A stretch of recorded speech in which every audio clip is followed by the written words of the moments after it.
Coming up today on Eagle Eyes on Tech, the EU is cracking down on AI just as Microsoft doubles down on AI. Or is it triple down, quadruple down? I lost track at this point. Nvidia insists fake frames are the future. Microsoft says the biggest gaming leak in history, and Unity is super duper sorry about being greedy. All that and more coming up today on Eagle Eyes on Tech.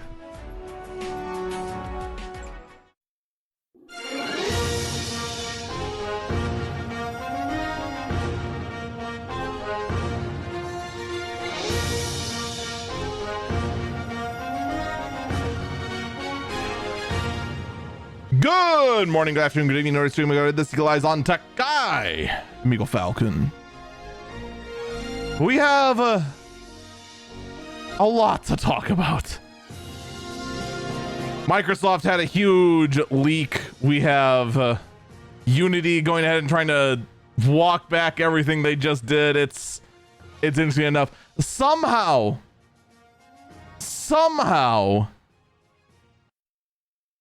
on top of all of that, Microsoft leaking 38 terabytes of private data thanks to a incorrect setting on the Azure cloud system is somehow the least of the problems today. And before you ask, no, this oopsie whoopsies with Microsoft Azure is not related to the massive leak they had. But it's still kind of staggering that, 38 terabytes of data just casually exposed. And then you wonder, Eagle, why do you refuse to have blind faith in the cloud like everyone else? This is why!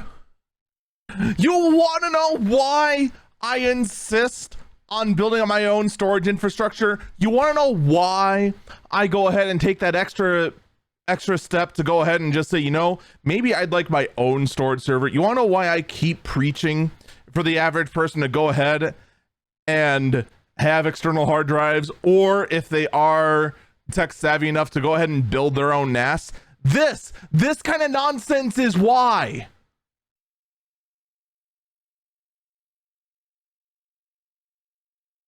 What do you do if you're one of the 38 terabytes of data that was just exposed? What if your tax documents are up on the cloud? I guess that's out there now to be stolen for everyone, LOL. What if your family photos are out there? Well, I guess all that incriminating information is out there, LOL.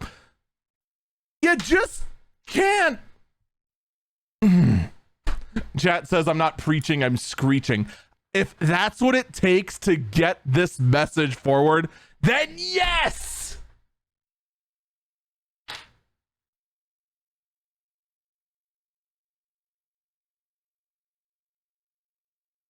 I insist, please spend a little bit of extra time. Please try to go ahead and learn a little bit about data management. The fact that there are college students now that have never touched a file explorer is a problem. Oh, file explorers are for the elderly. No. They are for the people who actually care about how their data is used. If you're going to go ahead and try to tell me that you care about your security, you care about your privacy, and you continue to blindly use your iCloud or your OneDrive of your Microsoft Azure or whatever, guess what? You're part of the problem. And by the way,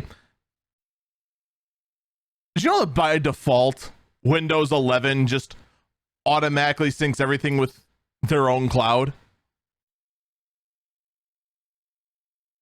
I lost 2 days in the office after I made this discovery that was enabled by default without my consent on my business laptop, and I had to go ahead and undo all of that.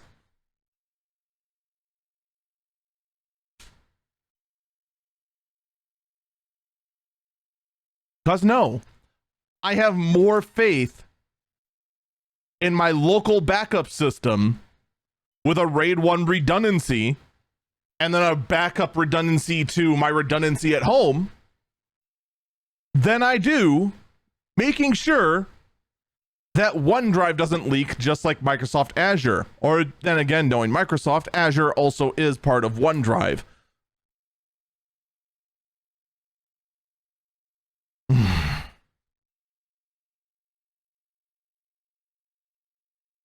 So, call it preaching. Call it screeching. I will continue to preach it. I will continue to screech it. Until you can go ahead, look at something like this and say, man, thank God that wasn't me.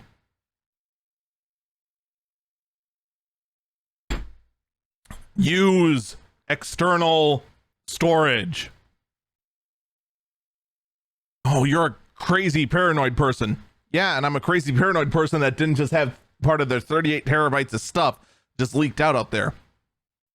But let's get off the cloud for a minute. That's an old buzzword. Let's go ahead and update ourselves to a newer buzzword. Let's talk about AI and the fact that YouTube is coming up with AI-powered creator tools, including a generative green screen. I'm not going to lie. I kind of wondered where the heck this came from, because this felt like it came out of nowhere.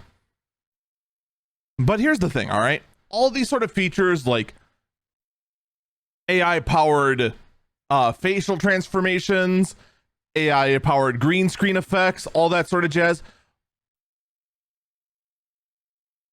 YouTube suddenly launching a mobile video editor. What the heck does it all mean? Why are they suddenly doing this now? It seems out of place. You want to know why it seems out of place to me? I never use the mobile TikTok app.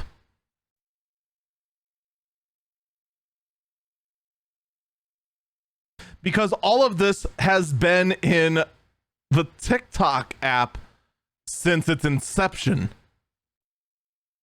Which kind of makes me wonder, how did it take Google this long to get on this bandwagon?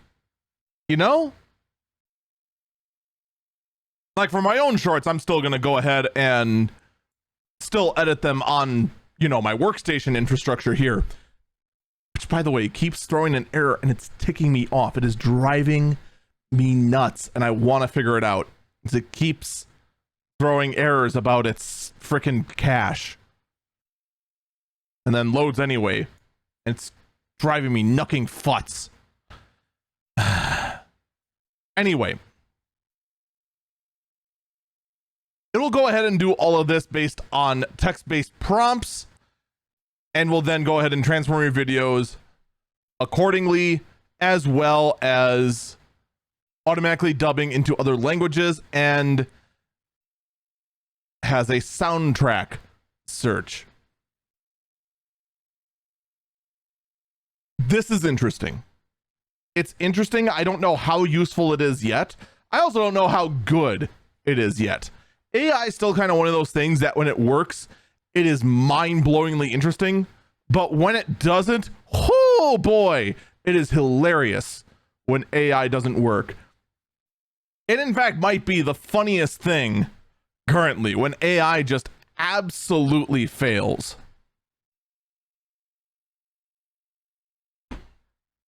But you know, it's kind of the problem with trying to tell yourself that a large language model is the same as AI when it really isn't.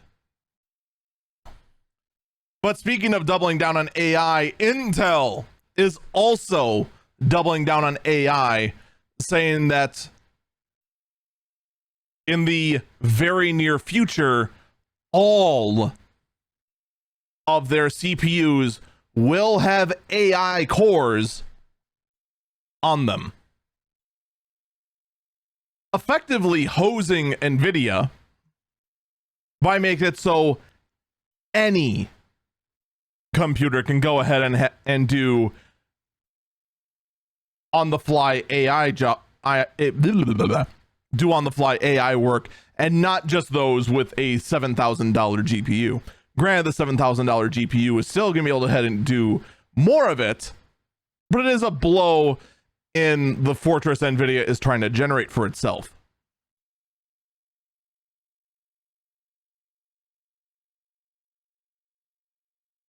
Now, this is going to first be available on their next generation Intel Xeon cores, which is going to go ahead and have apparently up to a 288 core chip. Or is that just a combination of E cores and P cores that it's going to have 288 cores? I don't know. It'll be interesting to see what it all includes. In fact, do they actually have more details on this alleged 288 core CPU? The reason I'm not more excited about it is just because, first off, I know it's going to be a combination of big and little cores. So it's not 288 cores of pure raw power.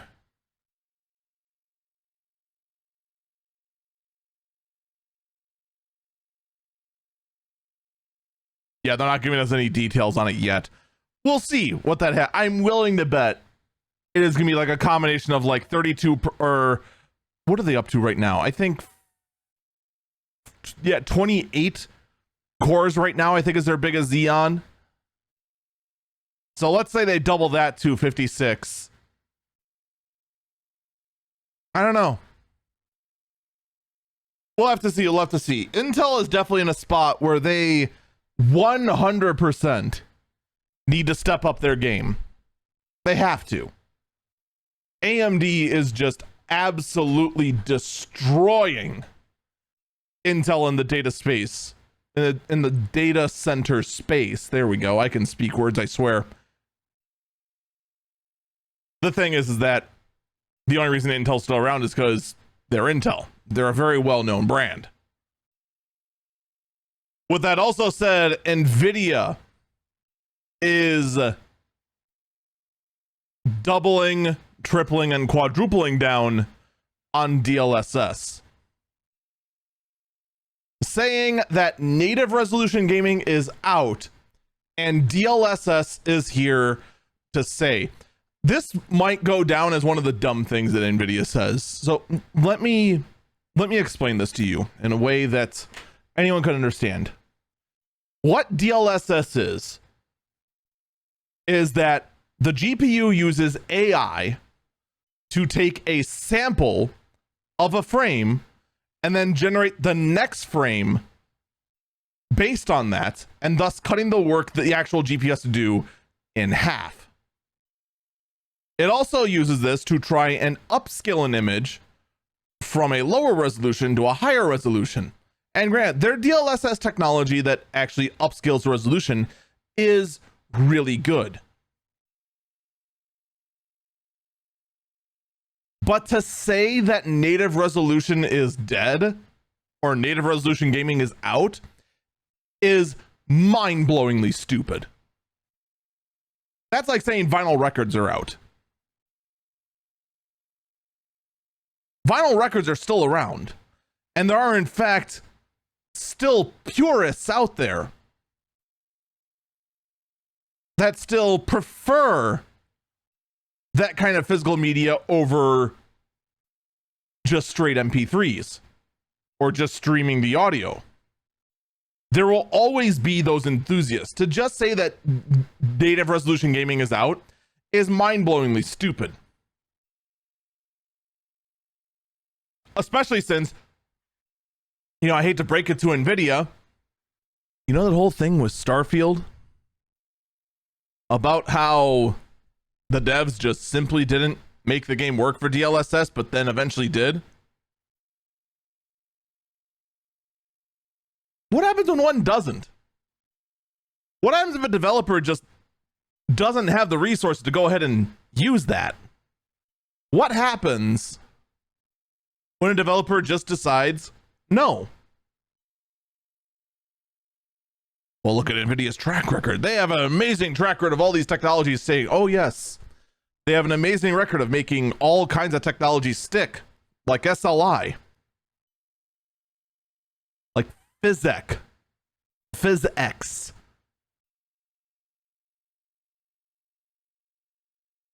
Such an amazing track record of all kinds of technology they introduced, saying they were the future, and then were shoved aside. You think SLI would still be around if it weren't for the fact that developers just stopped developing for it? It could easily be the same thing with DLSS. It is still way too early in the game to try and say that native resolution gaming is out. That is an incredibly stupid statement. And in fact, I hate to break it to you, but if more and more work's gonna be done to just not improve your GPUs and just say, oh, whatever, the AI portion's doing more work, then you're just going to get caught up. You got Intel and AMD both catching up to you, Nvidia, and you have an entire generation that is wasted. The entire 4000 series GPU generation, as far as advancements for Nvidia and their technology, is lost, because all it was showcasing how DLSS makes a GPU better. And you know what the end result was with that? People didn't buy it. If DLSS is the future and the 4000 series represents the biggest advancement in DLSS ever, then why aren't people buying the 4000 series GPUs?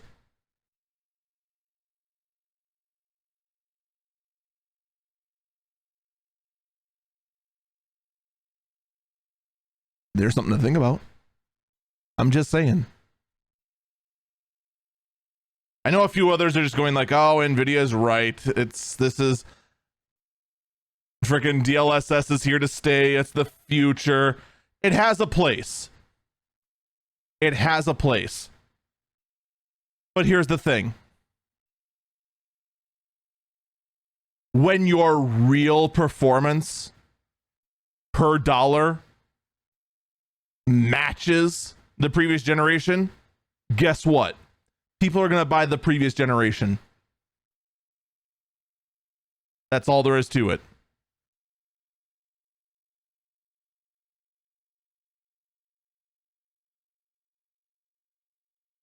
You can say that it's, oh, I didn't buy 4000 series just because of the price. You didn't buy the 4000 series because you couldn't justify it. It's more than just the price. It's the fact that it's way too expensive and the performance of said card does not even come close to what that price suggests it should be. What's next? The 4050 costing as much as the 3060 last year? Then get the 3060. It's a no-brainer.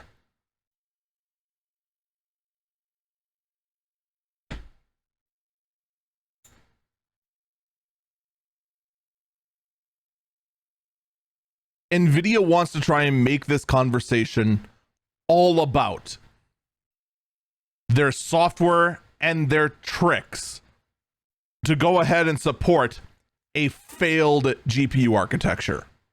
And that's what I see the 40 series as. Failed.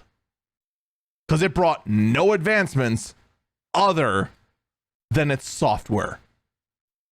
Other than its AI work. Beyond that, it's the exact same as the 30 series. Granted, more power efficient than the 30 series. But still, nowhere close to what it should be. But meanwhile, as everyone else doubles down on AI, Microsoft triples down on AI, introducing Microsoft Copilot. Their new AI companion now being introduced to Windows as well as Microsoft 365, as well as everything else. So now we have a new ChatGPT implementation for basically everything Microsoft except for the gaming division. And to the surprise of no one, early performances of Copilot have had this thing hallucinate faster than you'd ever believe. Good job. What an amazing piece of work. Already starting to launch and already starting to lose its mind. Oh, hopefully it will get up there, right? Someone in chat says Clippy Reborn. You know, I might forgive it if it actually did decide to just be Clippy the paperclip. I think that'd be genius. Unfortunately, Microsoft is not great at making genius moves. But while Microsoft triples down on AI with its new Copilot launch again, the UK is focusing on AI. Now that the whole saga with Activision being bought by Microsoft, now the UK needs a new scapegoat to go ahead and focus on. And it appears to be AI. And joking aside, it's about bloody time, because quite frankly, the amount of data skimming going on by all these large language models is kind of insane. And they're just kind of doing it whether you like it or not.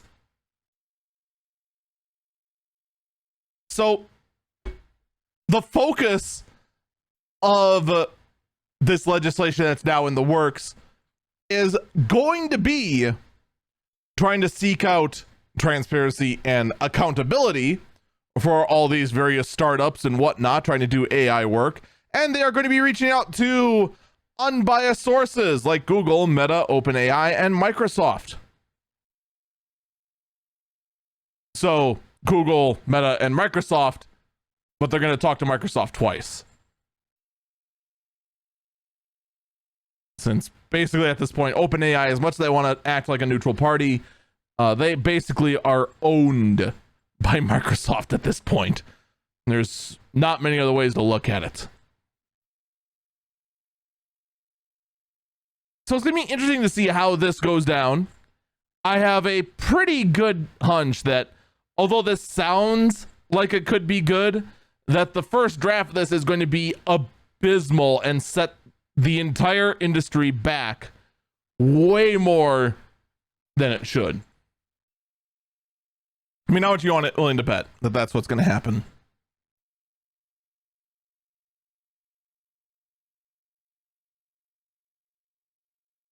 Well, while staying in roughly the same area, we talked last week regarding iPhone 12s being banned in France because of radiation.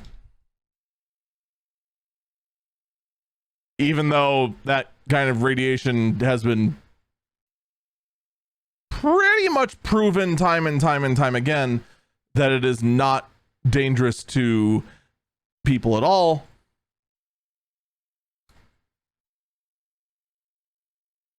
Apple has gone out and pushed out a software update that will reduce the amount of electromagnetic radiation put out by these phones, thus making them more useless, most likely, and compliant now in France.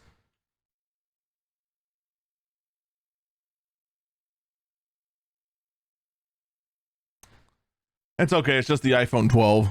We can live without it. It's fine. Pretty much all phones now before the iPhone 15 are now basically obsolete, seeing as how they all have the inferior lightning port, and they should instead just embrace the perfect world of USB Type-C.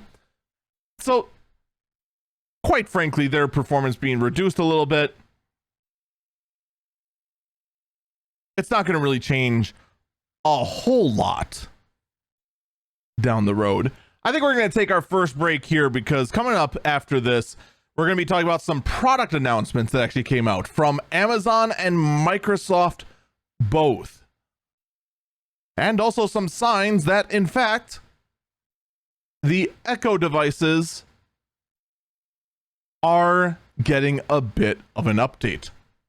We'll be back.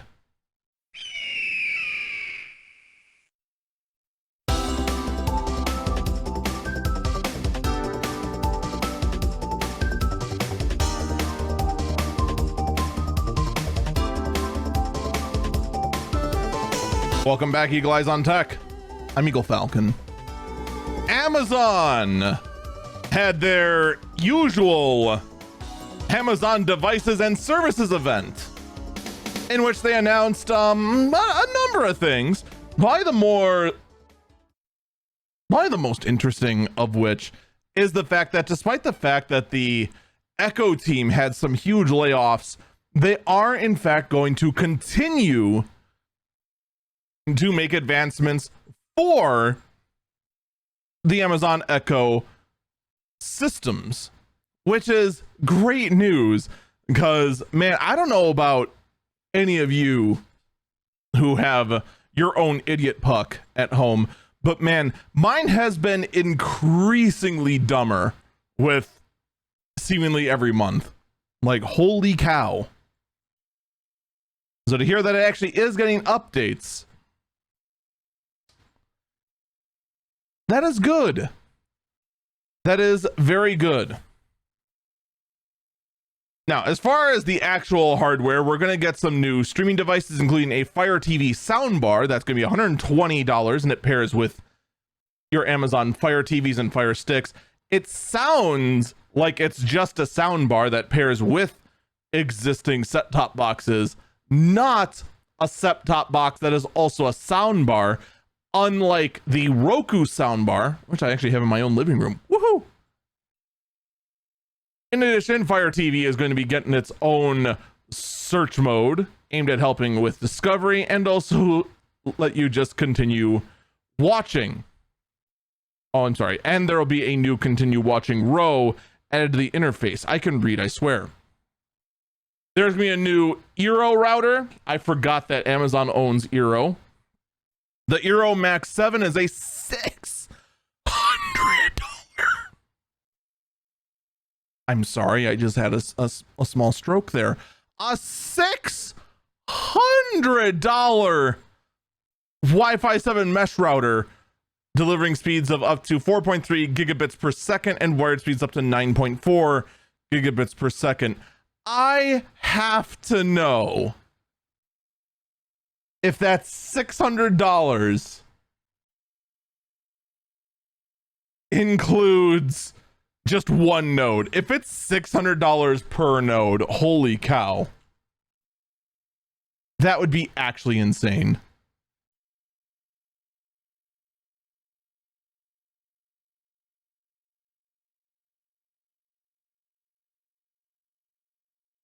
Eero Max 7. Let's take a look here.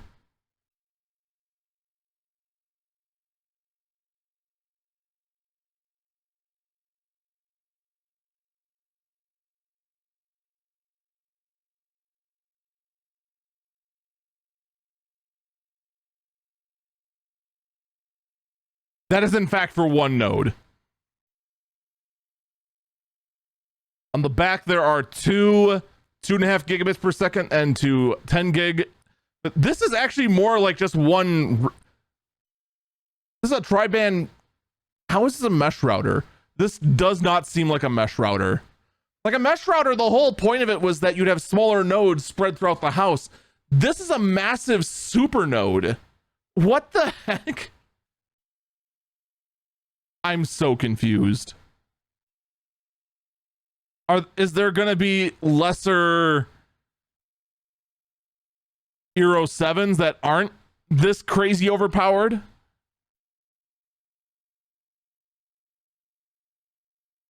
On the bright side, it's thin. It does have that going for it.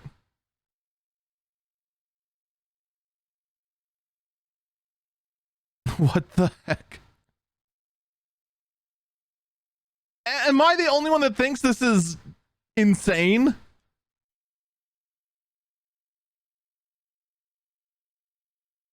I feel like I'm the only one that thinks this is insane.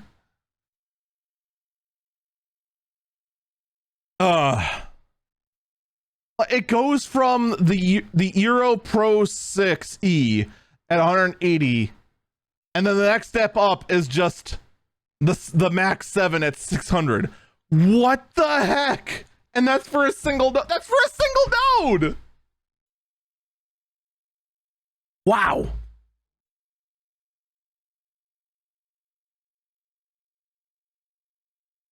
Is Wi-Fi 7 just that expensive? Holy cow.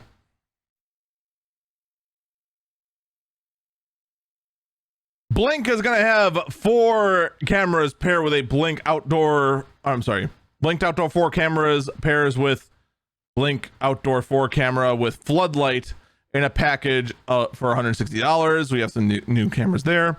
There's a new smart controller, the Echo Hub, which is a new smart home hub that basically is used exactly like you thought you'd use your Echo Show 15 for. Of course, I triggered my own Echo device. Why wouldn't I? We're just going to mute it.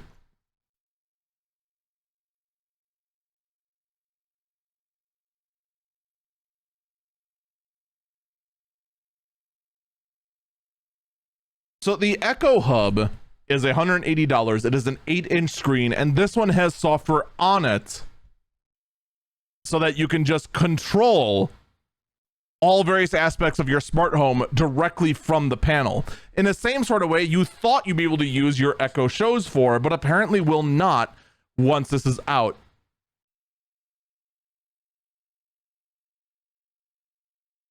I'm a little annoyed by this thing's existence. Is anyone else a little annoyed by this? Especially if you went ahead and already got like an Echo Show 15 and tried to use it as the same thing, despite the fact you have very few smart appliances. Like, this comes off as silly. It really, really does.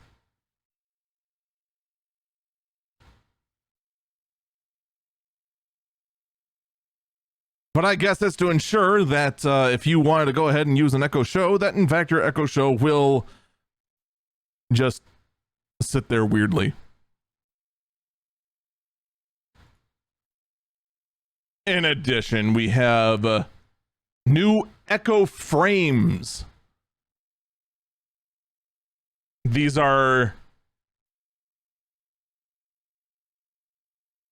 smart glasses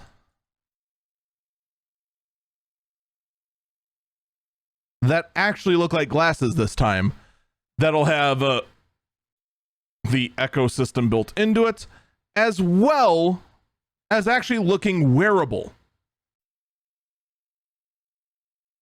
I mean, I'm not gonna lie, they actually look decent. Like other times we've seen these kind of smart glasses sort of things, they look abysmal. They look like something that no one in their right mind would wear. They were almost as mockable as the Google Glass.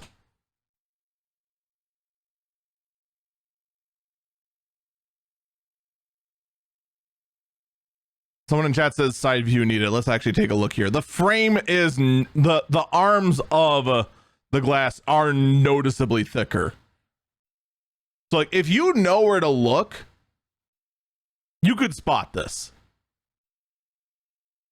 Like this isn't going to hide very nicely in say like the arms of say my sunglasses. Like it's not going to fit nicely like these do.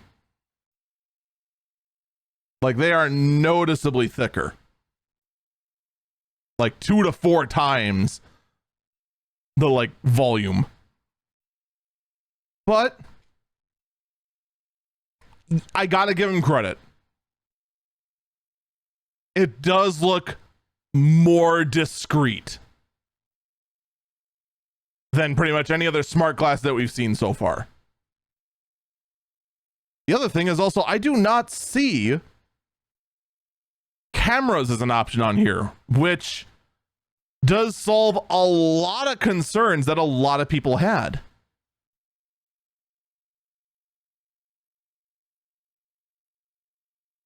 Also, I love the fact that in their description, here's the actual title. All right, this is from Amazon. Echo Frames 3rd Gen Smart Audio Glasses with Alexa. Round frames in blue tortoise with blue light filtering lenses. Of course, we had to get the blue light filtering lenses. Let me tell you something about blue light filtering. Blue light filtering, for the most part, is a gimmick. I can already tell you just by looking at those lenses, they are not filtering a lot of blue light. My sunglasses filter a lot of blue light. They filter all the blue light to the point where I actually can't see the blue light on police cars. It's actually that eerie. And they look like this. All right. For those of you who are going ahead and watching the video version, you will see that everything has turned a very dark amber. And yeah, the blue light on the webcam just vanishes. And that is blue light filtering. And that is like maximum blue light filtering. Someone in chat says dirty lenses. They were sitting on my head. What did you expect?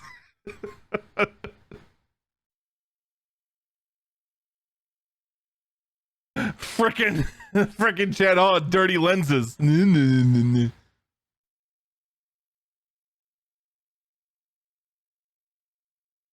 All right, here. That's the best I can do right now without. That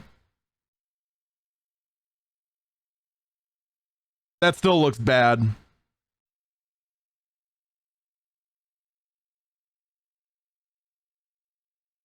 But no, they sit on my head most of the time. What do you expect?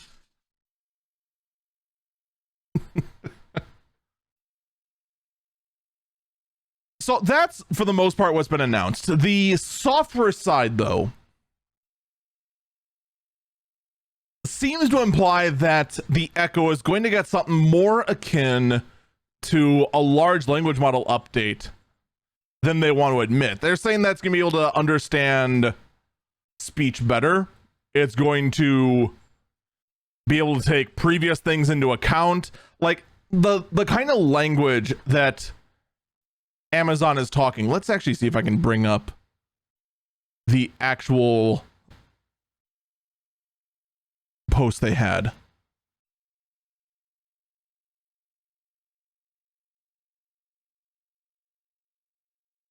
Nope, it's gone. Okay, then.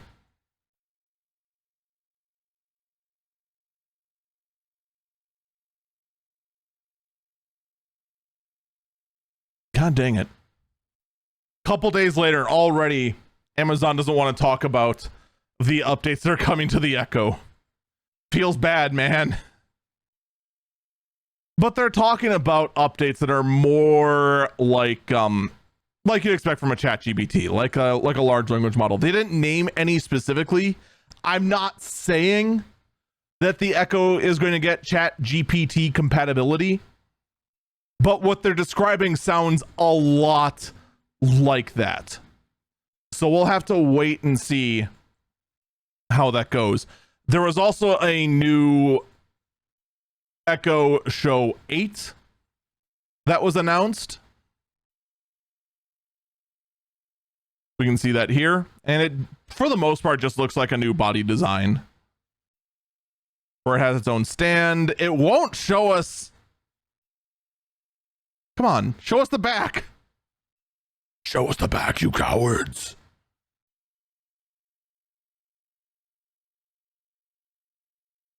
Like I'm playing a video right now on the video version of it. I'm trying to see if they show us a picture of it, what it looks like from the back. That looks like the only thing that's changed is the rear body of it. Nope, that's still not being shown there either. It's the only thing that's different. Oh no, I take that back. They centered the camera. Instead of the camera being on a corner, it's now in the middle. Oh, it's a little annoying. I'm not gonna lie. So that's everything Amazon announced. I'm curious to see what the updates are going to be. I'm curious to see if there's going to be software updates that come to the show to give you the option to have it be more like the hub. Because there's no reason for there not to be a software update to just make every show act like the hub does. To have it be, you know, one giant digital master switch for all your smart devices. And I think that's a better use of your larger show devices than this.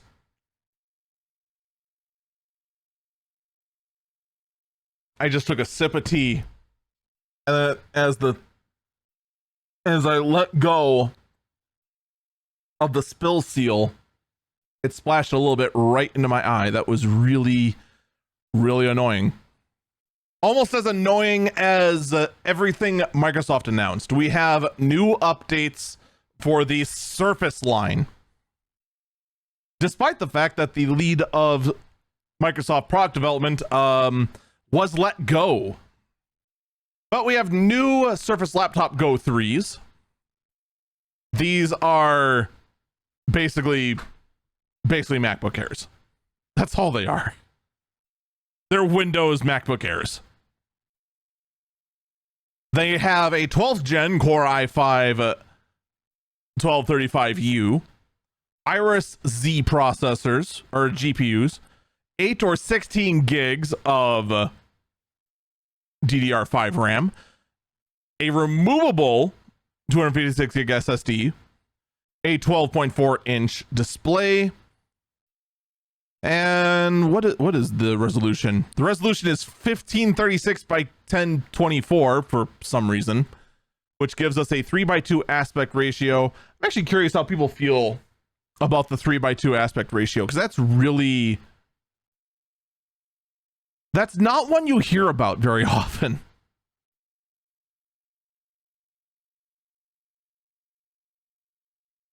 We usually use what, 16:9s?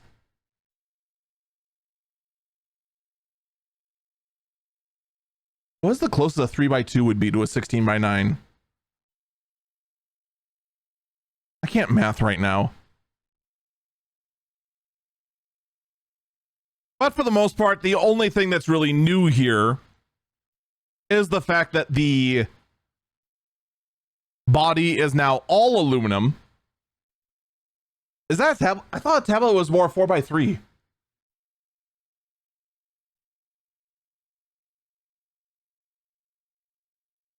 Chat is saying that it's about a tablet size. But anyway, the top of the case is anodized aluminum.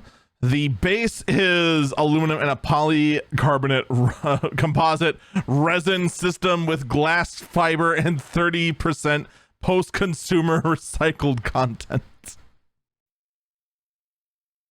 Doesn't that just roll off the tongue? The Surface Laptop Go starts at $800. If you want one that's actually usable, it will start at $1,000. You do not have the option of upgrading that SSD. If you want to upgrade that SSD, you have to do it yourself.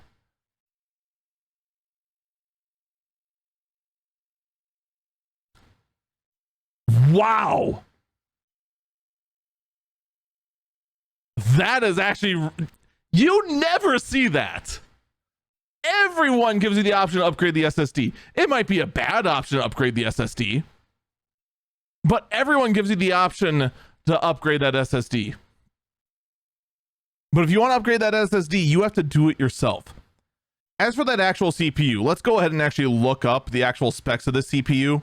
I mean, I can already tell you this is an outdated processor, which is very normal for Microsoft. For whatever reason, they just feel that if you want to go ahead and have a one of their products, you should be able to tolerate outdated products.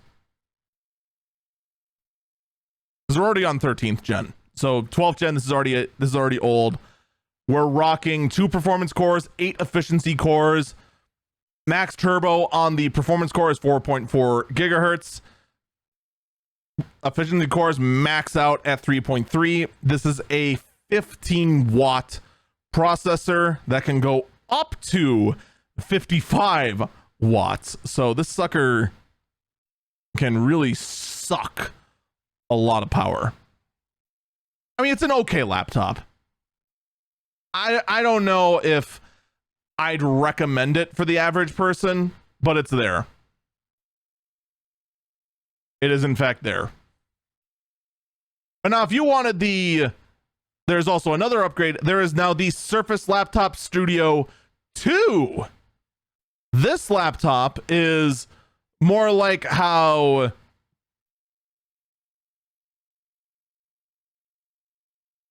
what do you even call this? It's basically a 2-in-1 laptop, but you have the option to like have it cover the keyboard but not the trackpad, and it's a weird design to me. It almost seems like a tablet that they went ahead and had to attach a laptop body to it. Someone in chat asked, what does removable SSD mean? Does the OS does it mean the OS is already installed on another device and the SSD can be replaced replaced almost plug and play, or does it mean that even more is needed by the consumer to remove the SSD? That is a very good question. Let's actually see if we can answer this, because I'm not gonna lie, I personally wouldn't care if I had to go ahead and get a hold of a new SSD to put it in. But to go ahead and say like, oh, hey, Dad, go ahead, just get this laptop and upgrade the SSD yourself, LOL. My dad has no idea how to get in, remove a frickin' M.2 SSD and plug it in. Or is it going to be like in its own modules? Do I have to go and order the modules separately? Does it mean that there's a 64 frickin' gig SSD in there that has the OS and it's going to automatically install on whatever SSD is in there? You know what the best part is? I don't know. There is no information on here to describe that.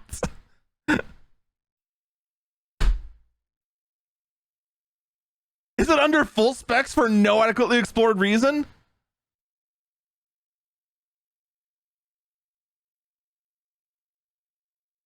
No.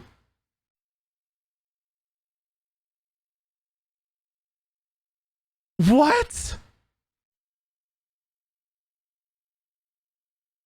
I just...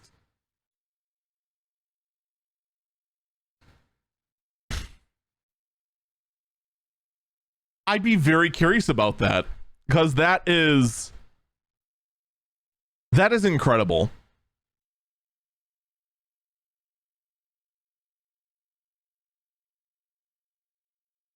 Or is this just like a push by Microsoft say, you know what, 256 gigs is enough for you. If you need more, you go ahead and use our cloud system. But if you are showing up late to the podcast, I'll refer you to the beginning of the podcast where I talk about how relying on the cloud is BS. That is a bad idea. Don't be fully reliant on the cloud.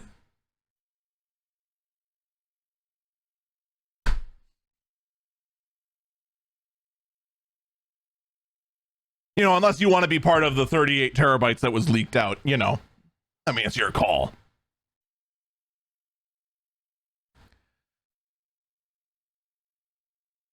Like, okay, so just going off what I remember past generation Surface laptops and Surface tablets actually having like a memory card style module that would go ahead and pop out and you could pop in another one. Kind of similar to what we saw in the Xbox series. I don't know if that's the case with this. I'm going to see in add-ons if there actually is an upgrade for the SSD. I do not see it. It's all freaking software. And it actually it wants you to actually click no, I don't want any software. Stop upselling me. Frequently bought together, there is no...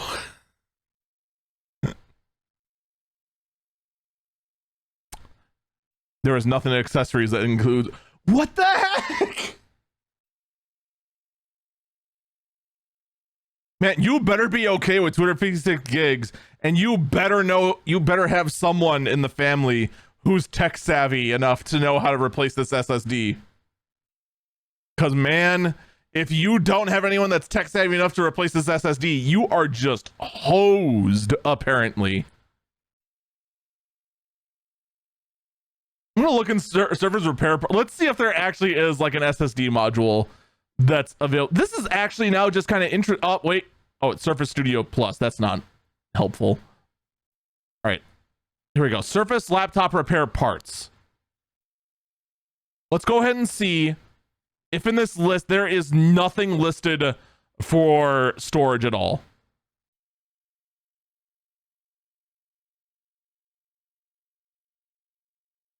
What?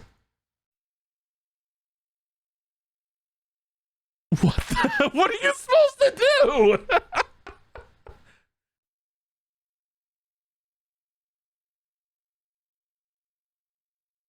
So, here's what I will say.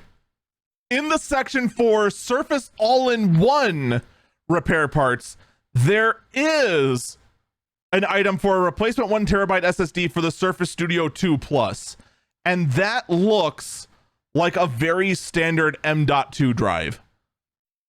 The picture looks a little bad and the M.2 connector looks a little funky. But I think that might just be some of the decorative pieces on it. And that it's not actually like proprietary, any sort of nonsense like that. It looks like a standard M.2 module.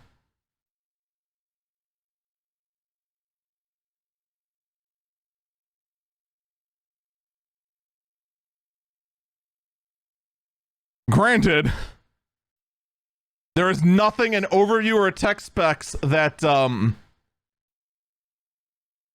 that encourage this.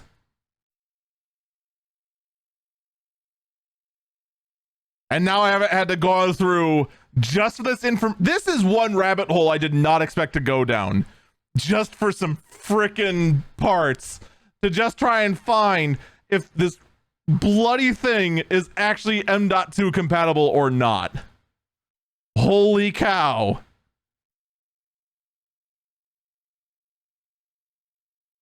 What the?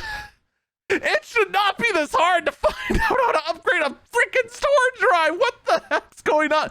You know, Microsoft, maybe, just maybe, getting rid of that guy who was in charge of Surface product development might not have been the right call. Okay, it is a standard M.2 device.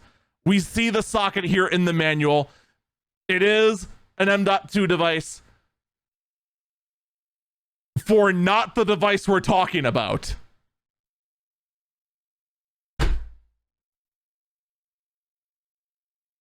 We have one hint that maybe they use standard parts. I feel dumber for going through all this. And I think I'm just going to continue through my life. This person in chat wants to go, why won't they just come out and say it's just M.2? I don't know. I feel like I'm going mad. I'm just here going just as crazy as you are here, chat. Let's just move on to the all-in-one device. Wait, is this actually the one I just looked up? Surface Laptop Studio 2. Is this the thing that I actually just downloaded a repair manual for? Nope, this is the Surface Studio 2 Plus. Okay, that's later. So this one we don't know either if this also is M.2 or not. By the way, the laptop does have a touchscreen. I did forget to mention that. Anyway, The all-in-one device, or the two-in-one device, the Surface Laptop Studio 2, which does have an adjustable screen, is using current gen 13 gen Core i7 13700H. Let's go ahead and actually look up that processor real quick. It's built on the Intel Evo platform, so it's going to go ahead and have some additional functions there. It does also have the option, or does it also include a Gen 3 Movidius 3700 VC VPU AI accelerator? We'll get some info on that too. I don't know if that's just like a discrete chip that that Intel has in addition to the CPU. We'll have to check that out in a bit. You do have GPU options with this. You can either have an RTX 4050, an RTX 4060, or an RTX Quadro 2000 Ada GPU. I want to say the RTX 2000 Ada is going to be roughly compared to the 4050, actually, as far as performance goes.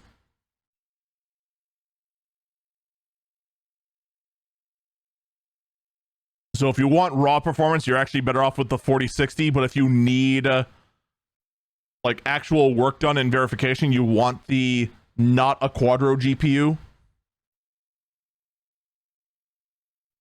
Oh, it actually is a rebranded RTX 4060. Never mind. That actually is pretty much on par with that. All right, so that's up to you. Starts at 16 gigs of RAM. Alleluia. Upgradable to 32 or 64. It has a removable solid-state drive Gen 4 of either 512, 1 terabyte, or 2 terabytes, 14.4-inch screen. It is a 3:2 aspect ratio, just to confuse everyone again. 2400 by 1600 starts at $2,000. And the battery life is anywhere between 16 hours and 19 hours, depending on how much you load this sucker up. And because someone's going to ask, yes, it has a headphone jack. You can now use it as your daily driving cell phone. It has a headphone jack. Do it. I dare you. Make your daily calls on a 14-inch laptop because it has a headphone jack. All you headphone jack purists out there.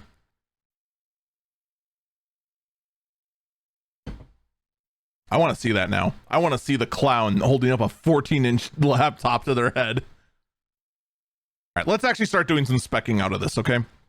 So for $2,000, you get integrated Intel GPUs. The CPU is the same across the board. That CPU, by the way, is the 13700H. That is a 6P core, 8E core CPU with a max turbo of 5 gigahertz, with the E cores going up to 3.7 gigahertz. It's a 45 watt CPU that can go up to 115 watts. This is a really capable, laptop CPU, not gonna lie. When you're talking, what I'll just call a 6 core plus CPU, I still don't consider the E cores as cores you should count compared to older ones.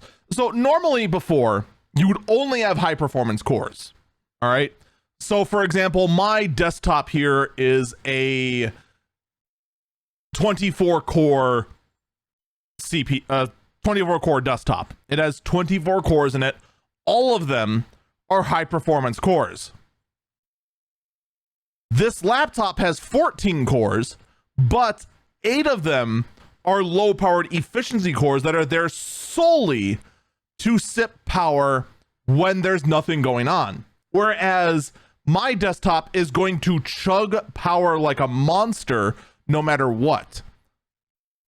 But it does have 6 powerful cores that can be supported by those 8 efficiency cores. So I would just say 6 plus. Does that make sense?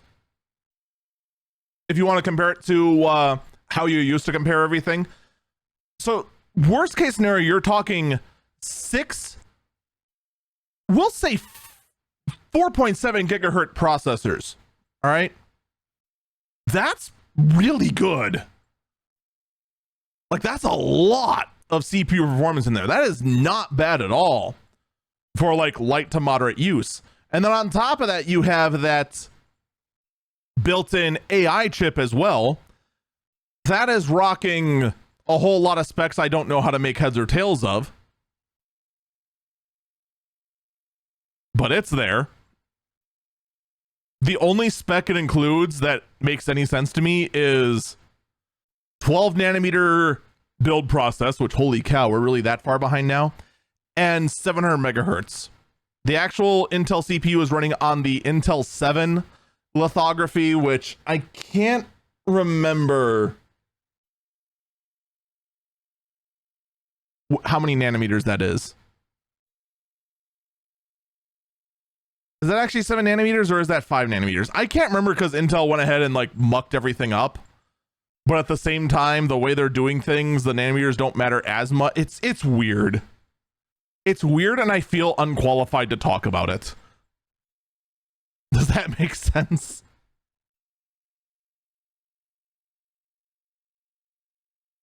So, I mean, this is a really capable laptop. The only downside is that if you want the absolute maxed out one,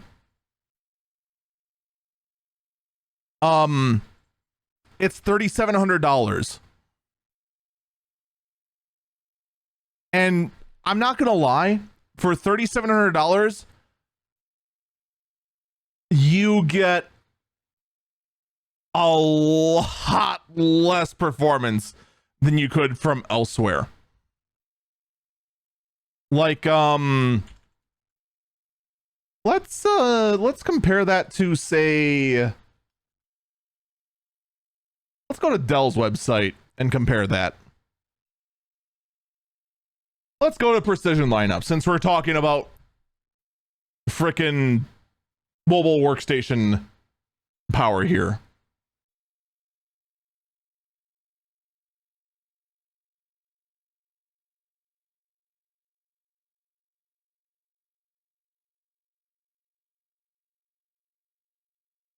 We'll go ahead and go to Precision.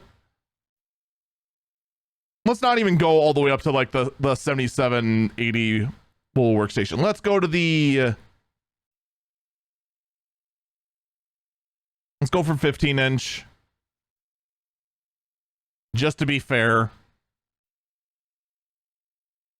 Why did Dell change the way they do everything? This is weird. I hate this.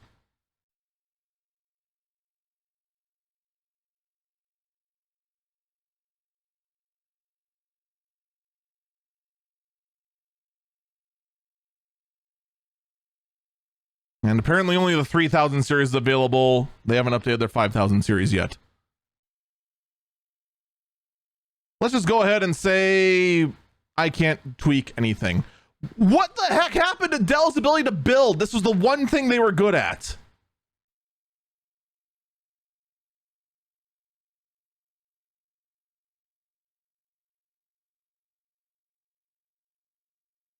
Why is this website so awful? Wait.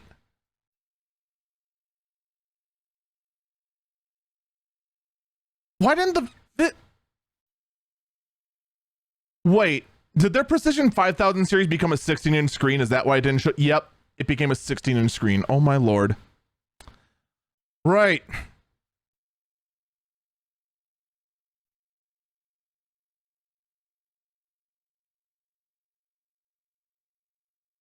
If I compare it to a Dell Precision, I get what appears to be roughly exactly the same kind of laptop.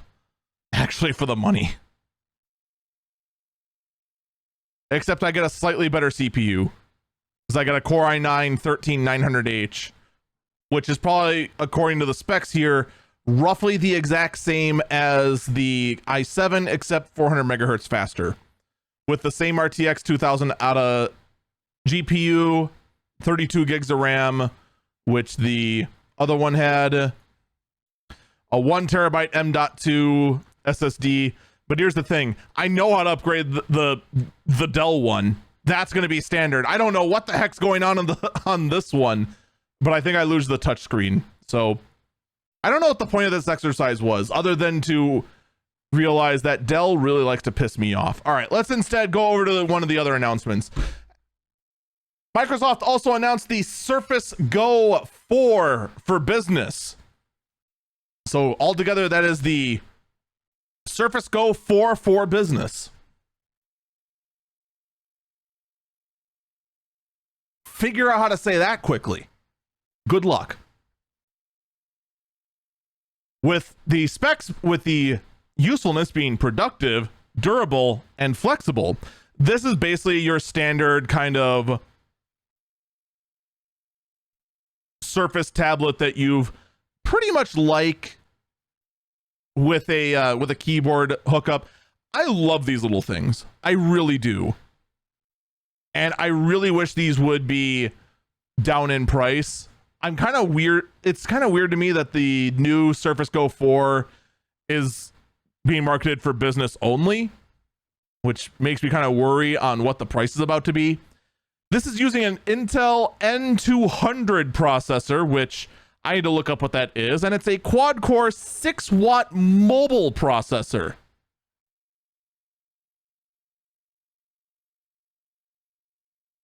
That maxes out at 16 gigs of RAM. Oh no. That's our first concern. Well, it doesn't matter because the Surface Go 4 only has 8 gigs of RAM and can either use 64, 128, or 256 gigs of storage, so you better be ready with external storage on this. It is a 1900 by 1280 display with a 3:2 aspect ratio. It is a 1.15 pound device. It has 12 hours of battery life. And that's basically all there is to go by. It's basically what you expect. It is a tablet. Now here's the thing we don't see on this. We don't see a price. We see a where to buy button. And here's the problem.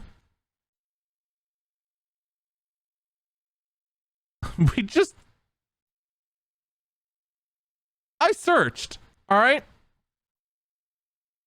Oh, here we go. Is that the same thing?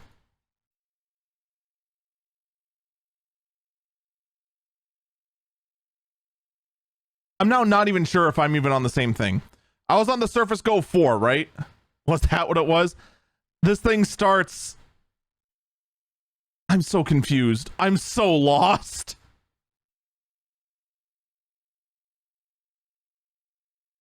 Did I just accidentally stumble onto the site I wish I found earlier? I think I just accidentally stumbled onto the section of the site I wanted to find earlier. Okay, it starts at $580.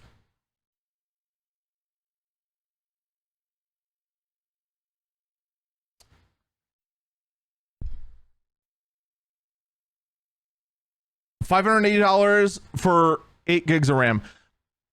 I'll just tell you this right now. I have 2 Lenovo ThinkPad tablets, both of which are older and have 16 gigs of RAM. Granted, when they sold new, they were like $900. I found them on the used market in good condition for $300. And they have a terabyte of storage in them. The storage is not upgradable by any stretch of the imagination, unless you really feel like whipping out a heat gun. But there is a micro SD card. And yes, it has a headphone jack. If you really want new and you just want like a Windows tablet sort of thing, this might be a good experience for you.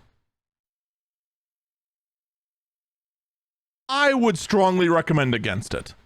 I would instead just search the used market. I really would. And I know it's scary. But if you're willing to go ahead and try to do the refurbishing yourself, you can come off looking pretty good. I'm not going to lie. And it's probably going to end up looking better for you in the grand scheme of things. I'm just saying. And then finally, since we spent, way too long on this, I want to talk about the Surface Hub 3, the last thing Microsoft announced, which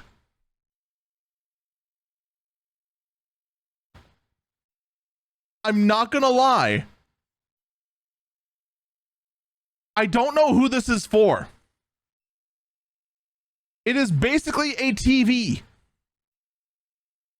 except it is used exclusively for business, exclusively for Microsoft Teams, exclusively for conference rooms. There is a 50-inch version and an 85-inch version. The specs between the two, I'm not going to lie, are a bit confusing. They do have the ability to be used with the Surface Pens.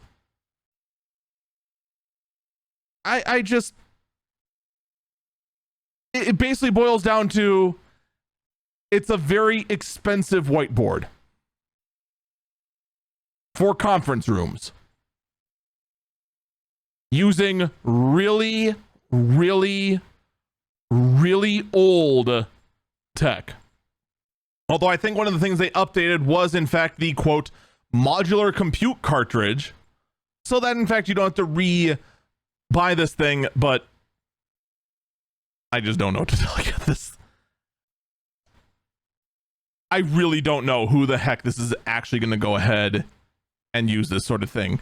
I don't know of any business that's out there that is so integrated into the Teams ecosystem that they'd go ahead and buy this thing, because I'm willing to bet this sucker starts at 5 digits. And that is a very hard sell. But let's see if the same trick to go ahead and bring up the other website I was actually looking for that actually included pricing actually works here. I seriously doubt it, though.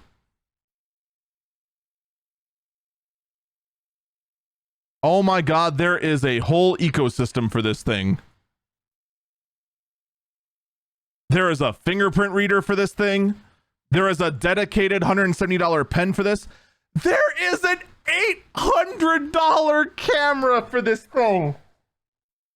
The webcam is not included as an $800 addition, unless you want a crappy one. Then it's $220. Oh, there we go.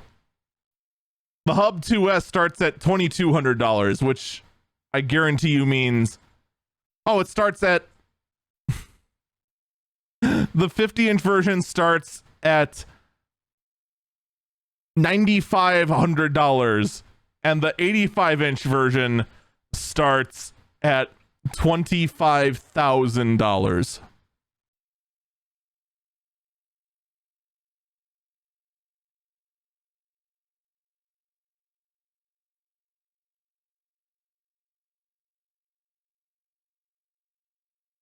Okay, well, and that's not including the compute module. How much is the compute module? $2,700. And it includes a general Intel i5. The tech specs don't even tell you what CPU it includes. I feel like I'm losing my mind. At least it comes with 32 gigs of RAM, but only 5. I'm surprised it has half a terabyte of storage, because whatever you're putting on this thing probably is going to come from your server, because there's no way you're going to spend $2,500 or $25,000 on a frickin', or let's just say the whole bundle. Let's just round up. Let's just say it's $30,000. There's no way you're spending $30,000 on a conference room whiteboard and don't have a server to draw from. So I'm actually really surprised it has a full half a terabyte of storage on board already. This. All right. I got it. I now fully understand this device. All right. You want to know what this device is? Here's what this device is. This device is a tax write-off. That is what this thing is. This is 100% a massive tax write-off at the end of the year for your conference room. It all makes sense now.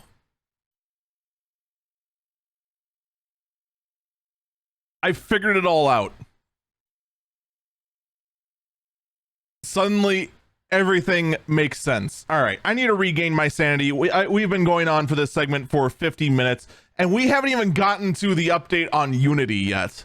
And that is a big one. And we're going to get to that coming up next, as well as the leaks from Microsoft regarding the Xbox and how it all happened. You don't want to go anywhere. This is the stuff you actually came here to see. We'll be back.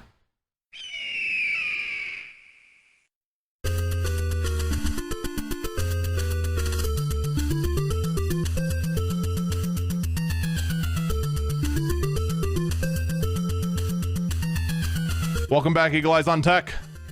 I'm Eagle Falcon. First things first, this story I actually meant to talk about earlier, but messed up my ordering a little bit. While the Amazon Echo devices seem to be getting updates, Google's Nest devices seem to be losing support.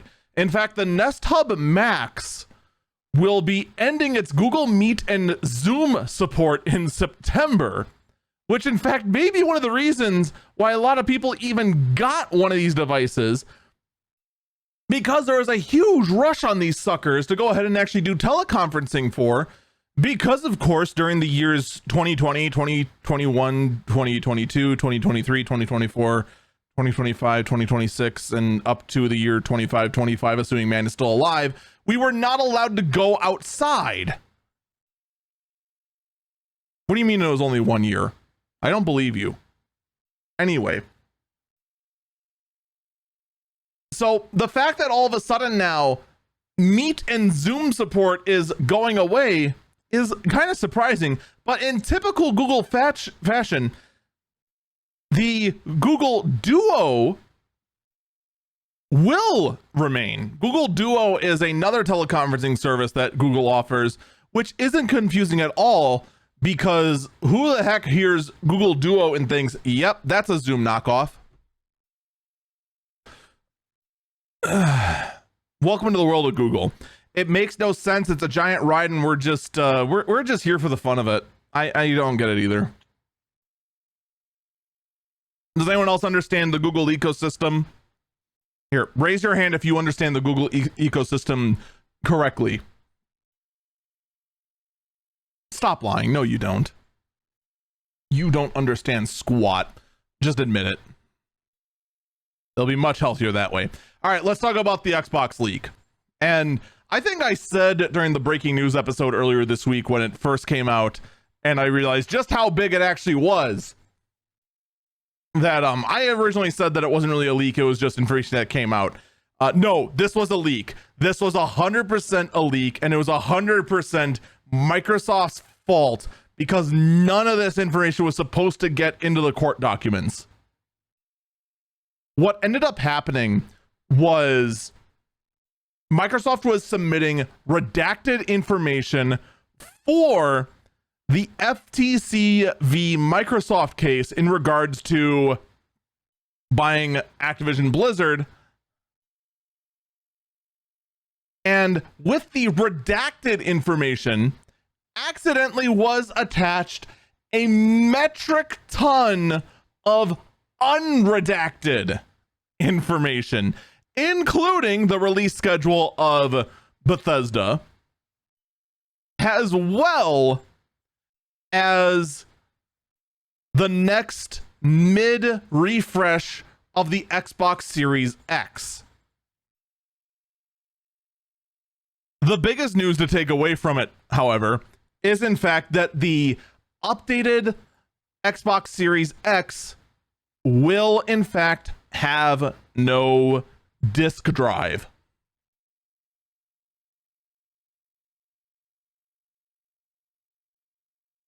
Now, I know in the case of the chat I'm talking to right now while I'm recording this podcast, I am preaching to the choir when I say that this is terrible.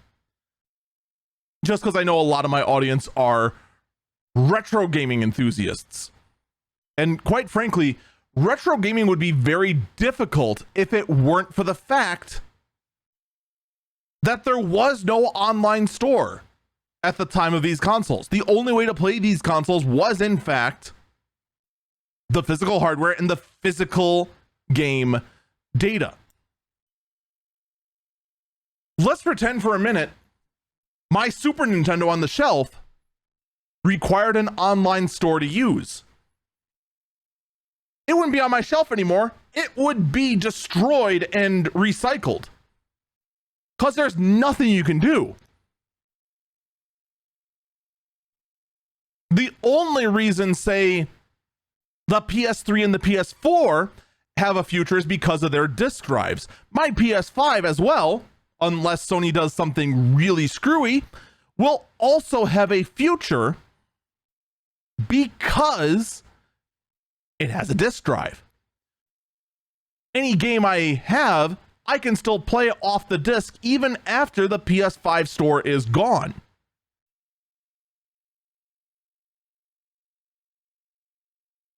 Once the Xbox Series X, once the Xbox Series generation is gone, what happens to the Series S?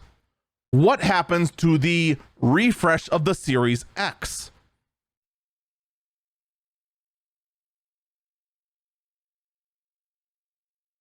Nothing. It can't do anything. All of a sudden, that console is now e-waste.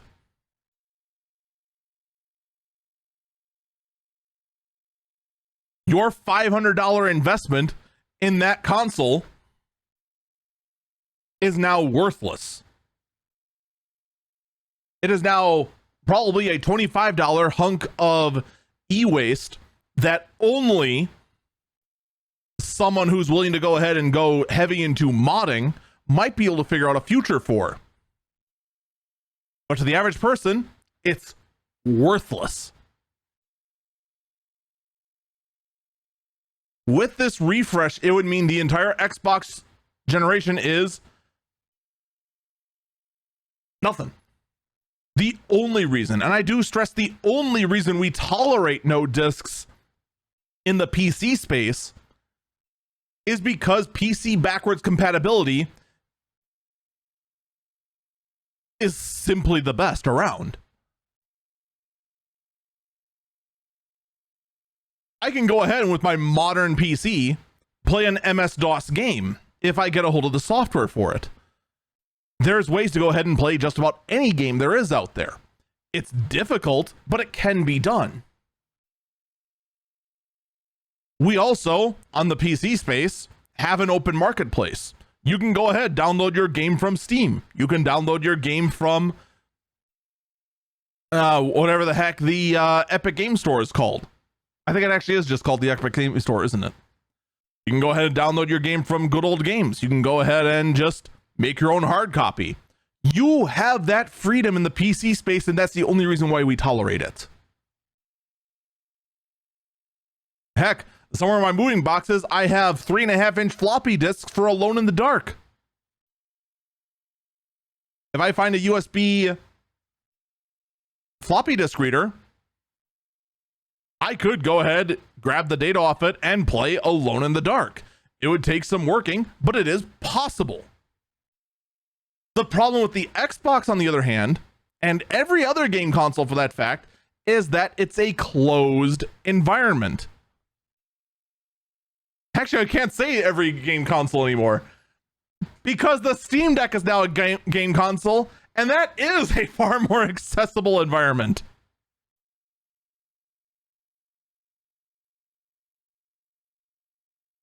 So, to the surprise of no one, I am strongly against this move by Microsoft to pretty much effectively kill the disk drive entirely, despite the fact that this is a move, let's be honest, we all saw coming a mile away. I'm willing to bet Sony will copy it eventually. Why not? It's good business for them.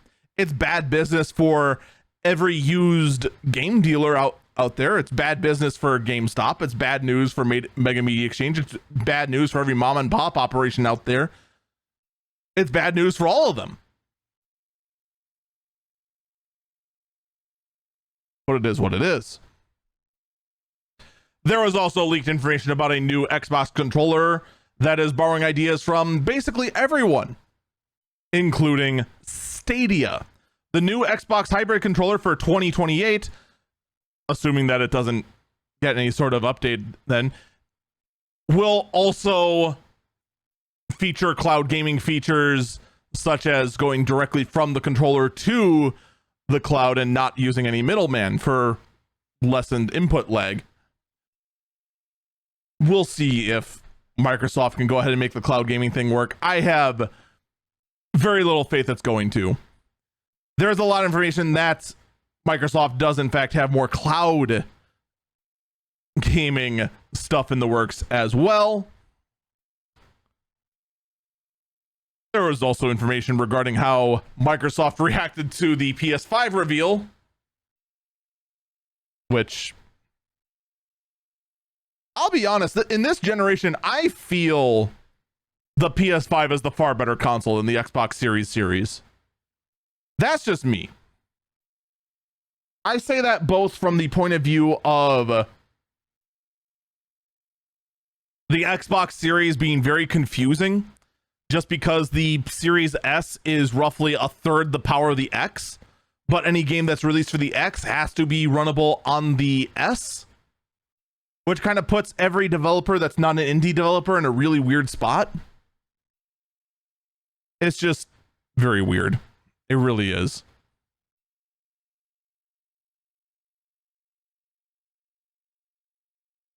Now, on top of all that was the release schedule, which, oh, by the way, for those watching on the video one, this is what the actual Series X redesign is going to look like. This is called Project Brooklyn. And in fact, yes, it is a cylinder. And yes, it does give me Mac Pro trash can vibes all over again.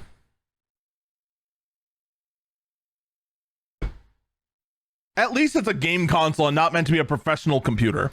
All right, my biggest gripe with the Mac Pro was the fact that it gave the illusion of serviceability while being basically unserviceable. It will have a 2 terabyte drive in there. And for whatever reason, my article here does not have here we go. There is in fact going to be a refresh of the Series S beforehand. Codename Elliewood. That will be in late August of 25. And then Brooklyn, the 2 terabyte Xbox Series X refresh, is going to be in late October, assuming nothing has changed. And oh, we don't have, do we not have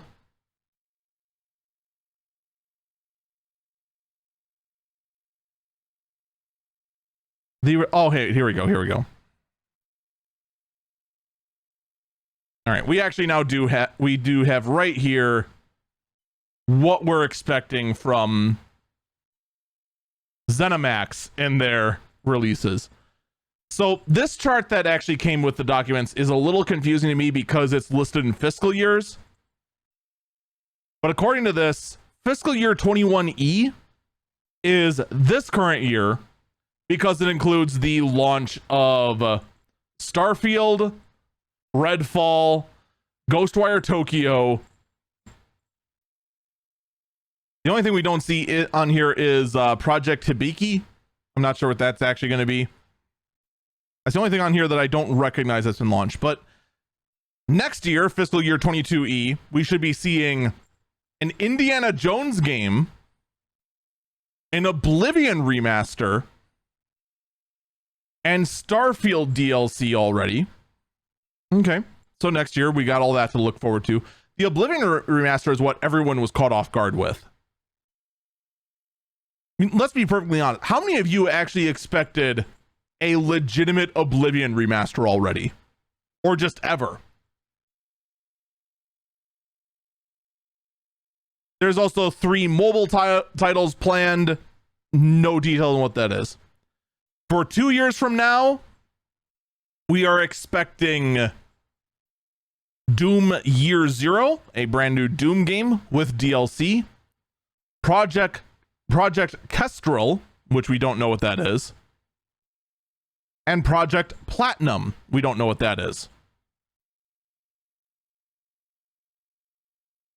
Then finally, in fiscal year 24E, which is estimated 3 years from now, we see Elder Scrolls 6 Project Kestrel expansion. So most likely Project Kestrel is some kind of online game. I think that's pretty safe to say.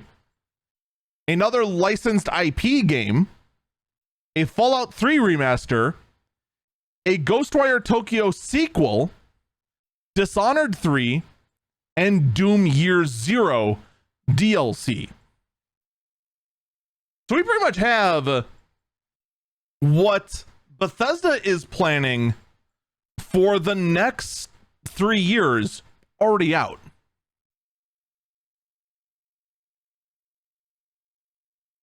Assuming, nothing changes on all this. I gotta say, it is staggering that all of this data managed to leak out. I mean, let's be perfectly honest. Would you have expected Microsoft to blunder this badly? I wouldn't have. Someone in chat says you mean the next 30 years. Because 3 years is realistic. This is just what their internal documents say. I don't know how off it's going to be. I imagine a lot of stuff is going to be moved around just because predictability kills hype.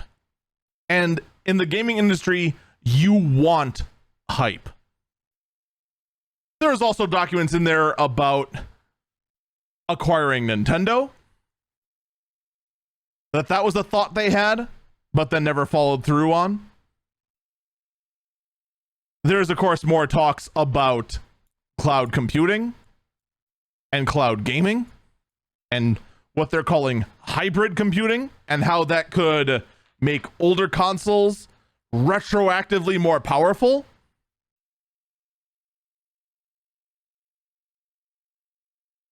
I'll say this much. Those sort of documents, they're talking a big game. They're talking about a radical future of what could happen. But that doesn't mean that's what is going to happen. Because let's be honest, before the pandemic, we were talking about how physical consoles would be gone by 2022 and 2023.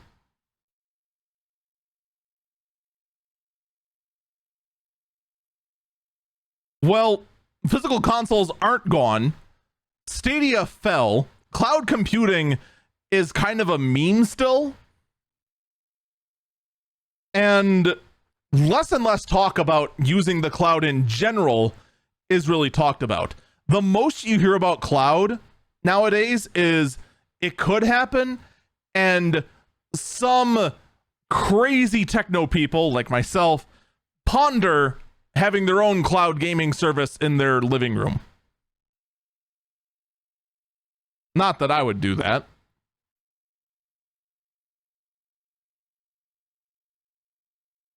Okay, I kind of would. If I had enough spare time, let's pretend like if I have a lottery ticket in my pocket right now. If that actually hit the jackpot, totally 100% would use that spare time to try and set up a cloud gaming server in my living room. just because I could.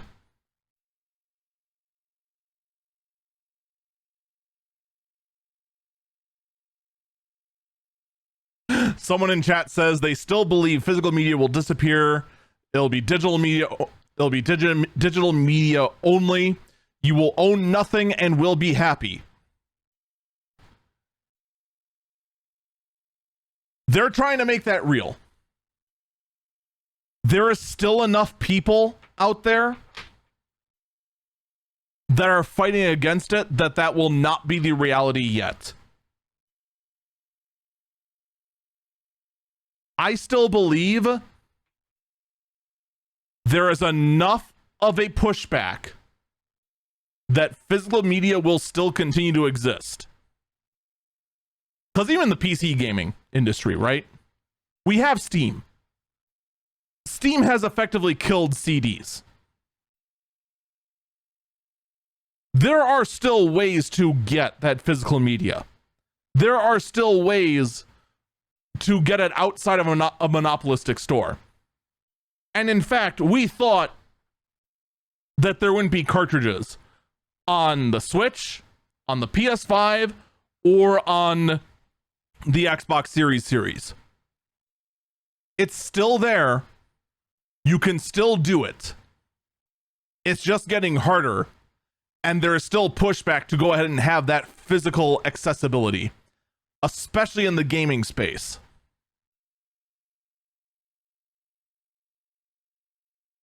We're not there yet. We're not to the you will own nothing and be happy, because there is still being enough of a pushback against it.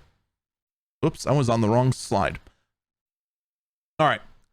Speaking of you'll own nothing and be happy about it, let's talk about everyone's favorite topic lately in gaming. Let's talk about Unity. First up, we talked last week how Unity had news come out saying that they are going to have a new message out early next week. All right. Well, I waited. I was ready to go up with a breaking news episode when Unity did announce it. By the time Unity announced it, there was no need to go with a breaking news update because I was already going to be pretty much already doing the Eagle Eyes on Tech main episode. During that time before then, Relogic, the parent company of Terraria, put out a very bold statement. It reads as follows. The team at Relogic has been watching the recent events surrounding Unity with both interest and sadness. The loss of the formerly leading and user-friendly game engine to darker forces that negatively impact so much of the gaming industry left us dismayed, to put it mildly. We do not personally use Unity outside of a few elements on our console and mobile platforms. We feel like we cannot sit idly by as these predatory moves are made against studios everywhere. We unequivocally condemn and reject the recent TOS/fee charges proposed by Unity and the underhanded way in which they were rolled out. The flippant manner in which years of trust cultivated by Unity were cast aside for yet another way to squeeze publishers, studios, and gamers is the saddest part. That this move was wholly unnecessary, pushes things into the tragedy category. A cautionary tale to the industry will not soon forget. We do not feel that a simple public statement is sufficient, even if Unity were to recant their policies and statements, and the destruction of trust is not so easily repaired. We strongly feel that this is now equally important to get behind some of the other up-and-coming open source game engines. lighting some candles in an otherwise dark moment. To that end, we are donating $100,000 to each of the open source engines listed below. Additionally, we are sponsoring each of these projects with $1,000 a month each moving forward. All we ask in return is that they remain good people and keep doing all that they can to make these engines powerful and approachable for developers everywhere. They then list out Godot or Godot, or however it's actually pronounced, and the FNA. They then continue. Relogic has always been supportive of game developers and indie studios that do things the right way. We feel that our actions in this moment are the best way to carry that mission forward by accelerating and strengthening competing open source game engines. We hope to empower and assist studios that are struggling with how best to proceed given the recent events. This was a message put out by Relogic, the parent company of the game Terraria.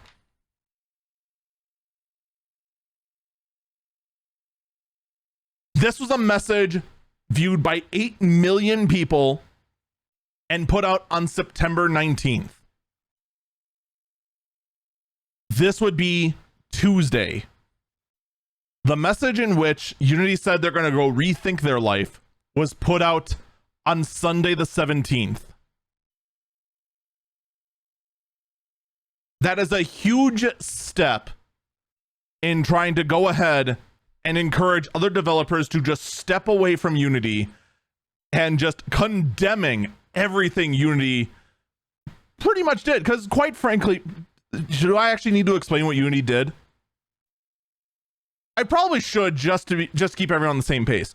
What Unity did was they retroactively changed their terms of service to include a 20 cents per install runtime fee for basically every single basic user out there, and then introduced a pay structure to pay less per install to anyone that actually paid for bigger licenses. They then tried to go ahead and say that platforms such as Microsoft Live or Xbox Live and potentially Steam should have to pay these as well, despite the fact that Unity does not actually use any resources per installation. This just came out of the blue, came out of nowhere,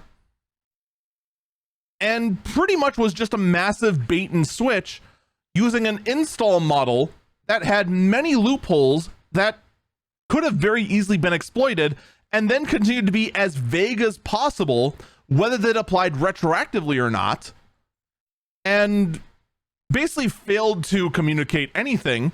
Said this was going to go into effect as early as January 1st of 2024. So, you know, developers had less than a quarter to potentially go bankrupt if in fact it applied retroactively, which they weren't clear about at first, but then later on said it wouldn't. It was just a massive communication failure, in addition to implementing a policy that is blatantly greedy. Unity did eventually come out with a statement, however. They put out a blog post on September 22nd. This would be Friday, is when this came out. This actually came out Friday midday, almost a full week after they said we will have an update shortly.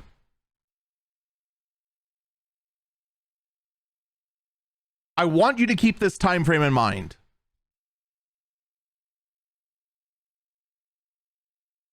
On their own site, Unity put out a blog post. It reads as follows: to our community, I'm Mark Witten, and I lead the Unity Create, which includes Unity Engine and editor teams. I want to start with this. I am sorry. Let me interject. This sorry is 10 days late. This, I am, first off, kudos for actually saying that you're sorry. Because in this day and age, whenever you see a greedy company go ahead and try to get away with something, it's never, I'm sorry. It's always, we apologize for the lack in communication, or we're sorry you feel that way, or some kind of backhanded way of this. But this is, I'm sorry. You know, kudos for saying it. The kudos immediately goes away, however, because you are so late to your own party. It's not even funny. But at least you said it. The blog post continues. We should have spoken with more of you, and we should have incorporated more of your feedback before announcing our new runtime fee policy. Our goal with this policy was to ensure we can continue to support you today and tomorrow, and keep deeply investing in our game engine. You are what makes Unity great, and we know we need to listen and work hard to earn your trust. We have heard your concerns, and we are making changes to the policy we announced to address them. Let me interject. This needed to be, these first two paragraphs, this should have been what was said on Sunday.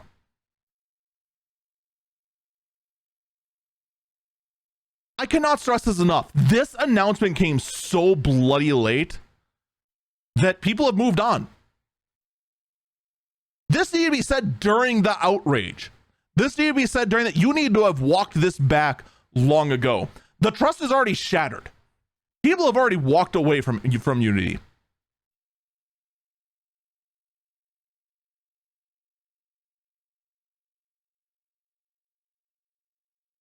But let's go back to it, all right?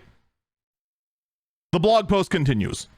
Our Unity personal plan will remain free, and there will be no runtime fee for games built on Unity Personal. We will be increasing the cap from $100,000 to $200,000 and will remove the requirement to use Made with Unity splash screen. No game with less than 1 million in trailing 12-month revenue will be subjected to the fee. Those creators on the Unity Pro and Unity Enterprise, we are also making changes based on your feedback. The runtime fee policy will only apply beginning with the next LTS version of Unity, shipping in 2024 and beyond. Your games that are currently shipped and the projects you are currently working on will not be included unless you choose to upgrade them with this new version of Unity. We will make sure that you can stay on the terms applicable for the version of Unity editor you are using, as long as you keep using that version. Let me interject. That makes sense. All right, you want to go ahead and introduce a new pricing fee. It sucks. It's terrible. I think it's a terrible decision. You should probably look at other ways to go about it, like a royalty sort of system. But you know, at least you are waiting until the next version of the software. That makes sense. The blog post continues. For games that are subjected to the runtime fee, we are giving you a choice of a 2.5% revenue share or the calculated amount based on the number of new people engaging in the game each month. Both of these numbers are self-reported from data you already have available, and you will be billed the lesser amount.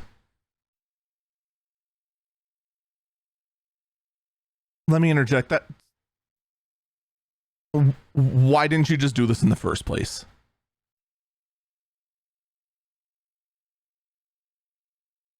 let me actually just finish it and then I'll give my thoughts. All right, it continues. We want to continue to build the best engine for creators. We truly love this industry and you are the reason why.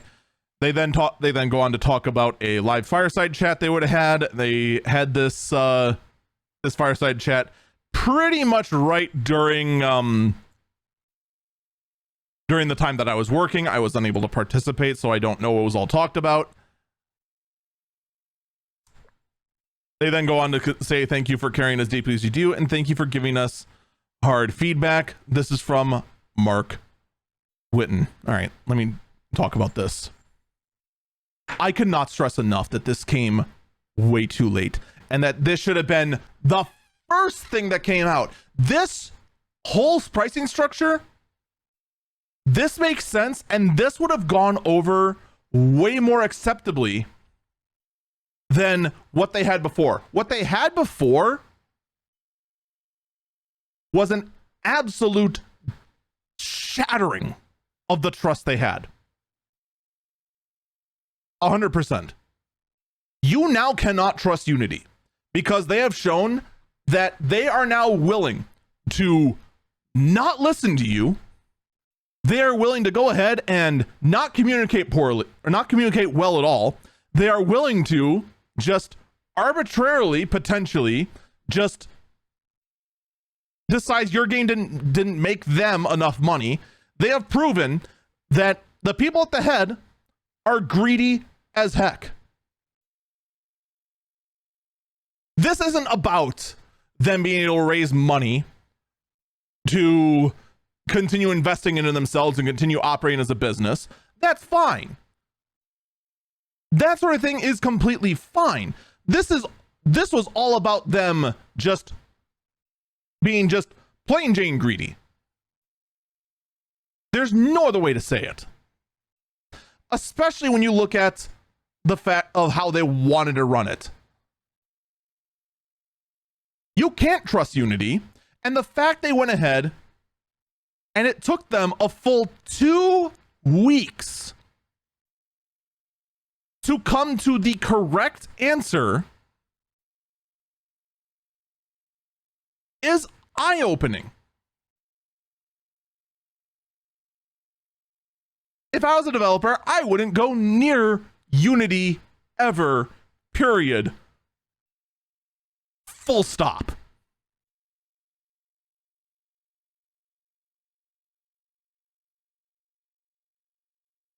The trust is broken. And here's the biggest thing, all right? Here's the biggest thing for me.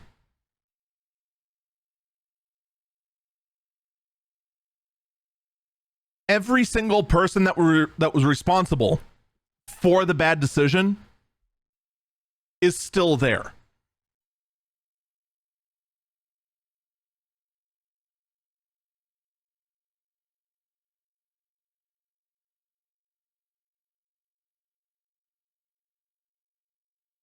Someone in chat says, at least with this, the people can finish their project and seek an engine down the road. This is true. If they were making something in Unity with the current license they have, they continue to make it and just still pay the fees they were.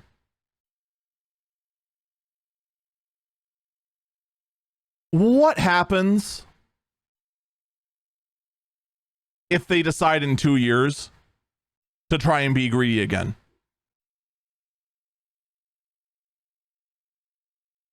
What if they decide that let's try that install fee thing again? What then? What do you do? I don't know what you do. I don't think they know what to do. This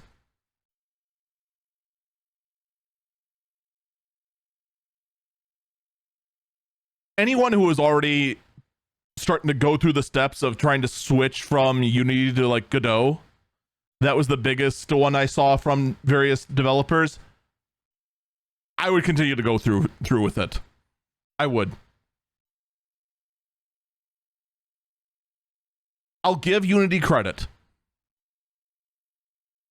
from a PR standpoint, they said everything they needed to say. This is a very good PR statement. This is a very good plan to put forward. And, you know, we've seen time and time again here on this podcast, plenty of PR statements from companies that were just completely awful. This is better. But actions speak far louder than words. No action was taken up to the launch of this statement. Oh, well, Eagle, that's unreasonable. What action could they take before announcing it? Simple. You get rid of your greedy AF CEO. You oust your CEO, the guy that we all know was at the head of this. The guy who shows signs again and again and again of putting his wallet and his bottom line before anything else within the company.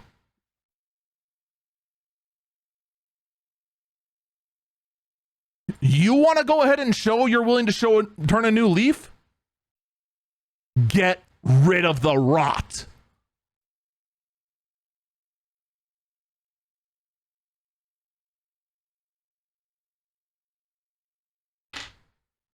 These are strong words. Right now, they are just that. They are words and nothing else. We're going to take a break here. When we come back, we have a lot more to discuss, including some interesting plans from Twitter, as well as a few interesting games announced at the Tokyo Game Show, and an online game becoming a tabletop game. We will be back. It'll be the last segment. Trust me.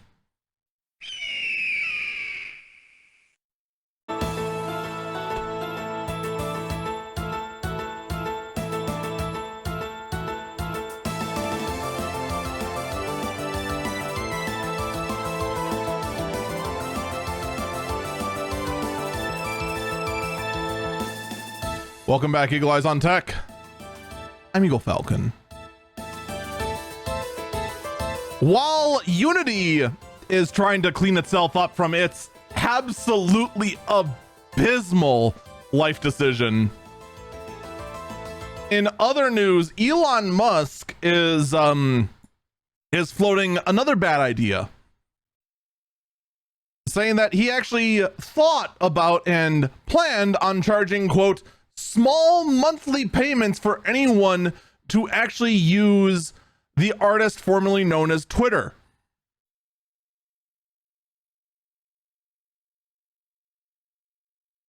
Someone has no idea how to social media, right? Okay. Okay. Listen. Come here. All right. Come here. All right. Let me tell you a secret. All right. Do you know why every single Twitter clone that recently came out failed? Do you know why Threads failed?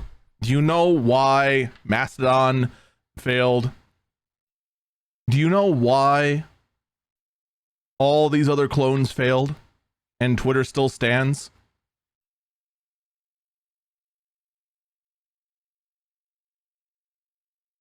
I'll tell you the secret, all right? It's not that hard of a concept to understand, all right? Here, listen very, very closely.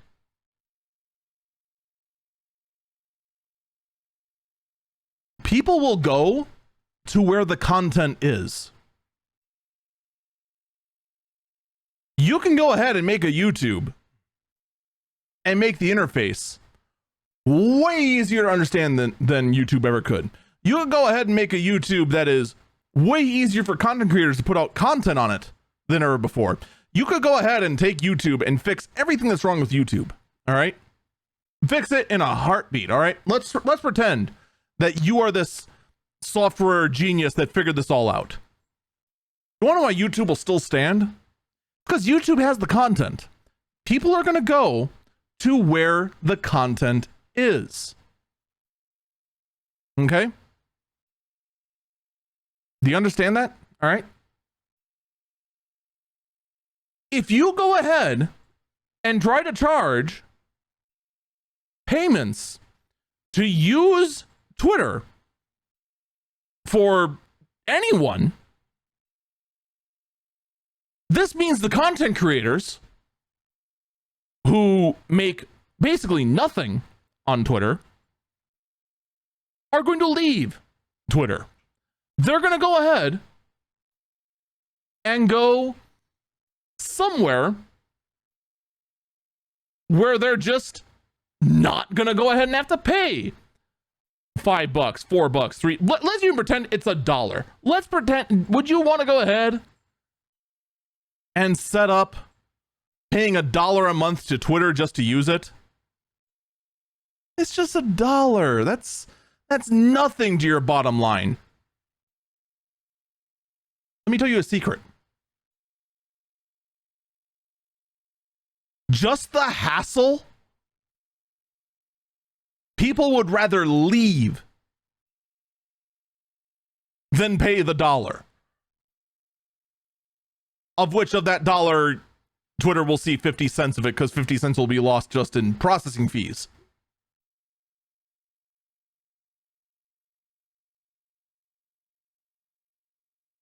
This, hands down, by far, is the worst idea that the former genius Elon Musk has ever thought of.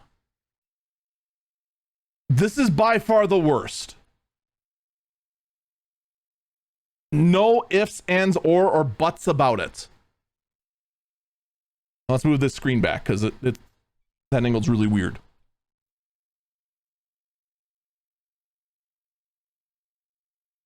Awesome. I'll have to figure that out after I'm done with the podcast. Anyway.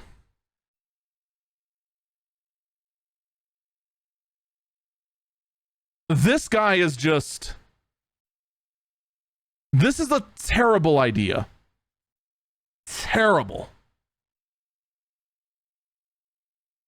And I'll just say it here. No matter how good of a microblogging site that Twitter is, people said that changing the name of Twitter to X was going to go ahead and kill the platform. I knew it wasn't, because everyone's just going to keep calling it Twitter. Because why the heck would you call it anything else? It's stupid. Having everyone try to set up a payment system for it, they're going to leave. They just will. People are too lazy to go ahead and listen to a 10-minute video. They'd rather go ahead and open up TikTok and listen to 30-second videos. You think they have the patience to go ahead and only watch 30-second videos, but have the patience to set up a payment system? No. Even if they can afford it.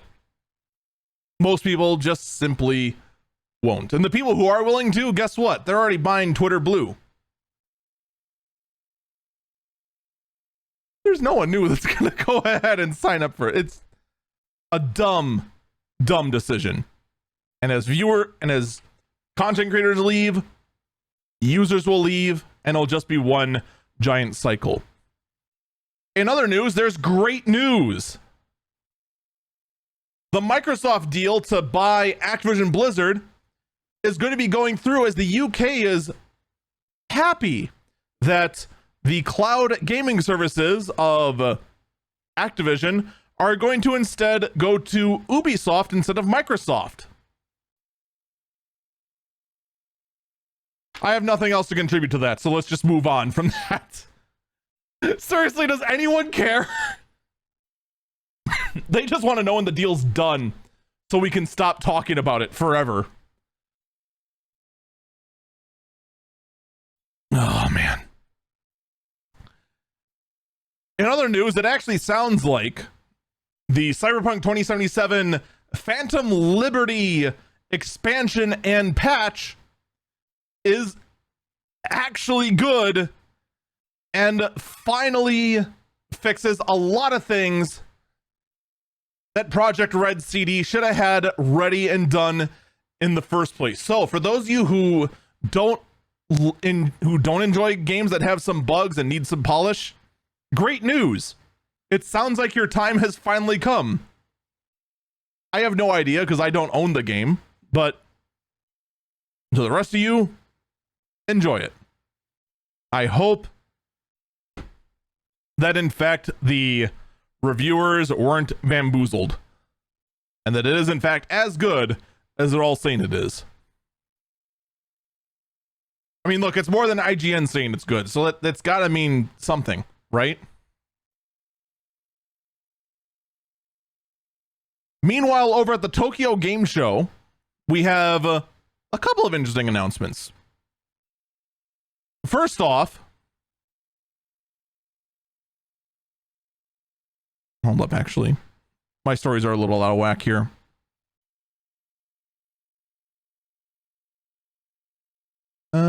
Okay.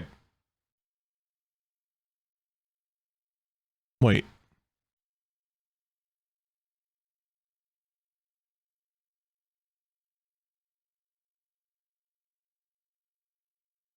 Good, there we go. There we go.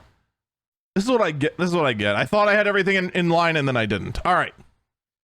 First up, over at the Tokyo Game Show, we have Dragon's Dogma 2 was announced and actually looks really good. However,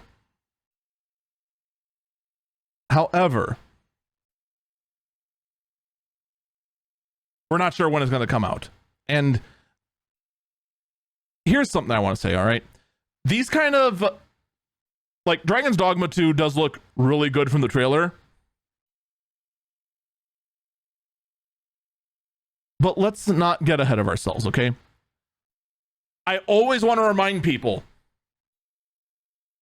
anytime a trailer and a game promises a lot, remember that No Man's Sky did happen, okay? And granted, to No Man's Sky's credit, they did spend several years after their terrible launch fixing everything up so that they could actually meet up to their own hype 3 years late. Yeah, as chat just said, Cyberpunk also happened. Yeah. This looks good. We'll keep an eye on it, but this is very early. This is just like a trailer being shown.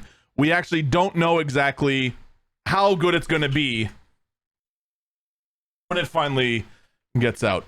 Someone in chat says that Dragon's Dogma 1 is actually $5 on Steam right now, by the way, which I want to get on top of that. Someone else said Starfield also happened. I don't know. Do I really want to put Starfield in the same category?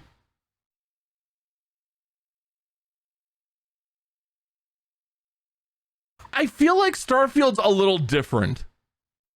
Just because Starfield itself didn't make that many promises. The actual Bethesda fanboys really hyped that one up, though. Yeah, it launched as a buggy mess. But it's what we expect. But they didn't really, I don't know. I don't put Starfield in the same category as a failed launch as Cyberpunk or as as No Man's Sky. Like, Starfield just promised, yeah, it's Skyrim in space. And I mean, we got Skyrim in space. We pretty much got exactly what we expected.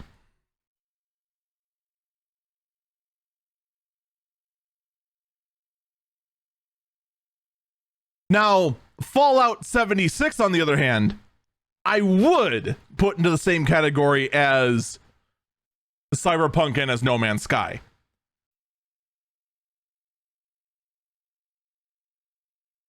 Like, Starfield at least was like playable. It desperately needed a good day one patch. I wouldn't say Starfield was a failed launch. It was a mediocre launch.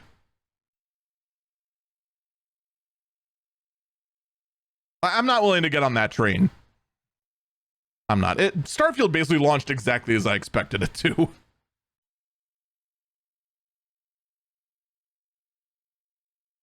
But let's actually get on to some other news, such as The Division 3 was announced as a thing that now exists. Anyway, that exists now. Is there anything else you want me to say? If you enjoy The Division, Tom Clancy's The Division 3 will also be out soon. TM. At some point. It's in development now. Here's some news, though, I don't think anyone expected.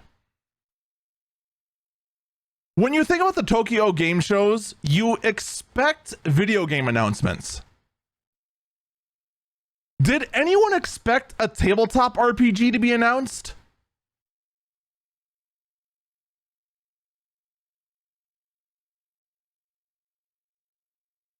I didn't. Did you? Final Fantasy XIV announced a tabletop RPG version of itself, which is going to be called Final Fantasy XIV Online TTRPG.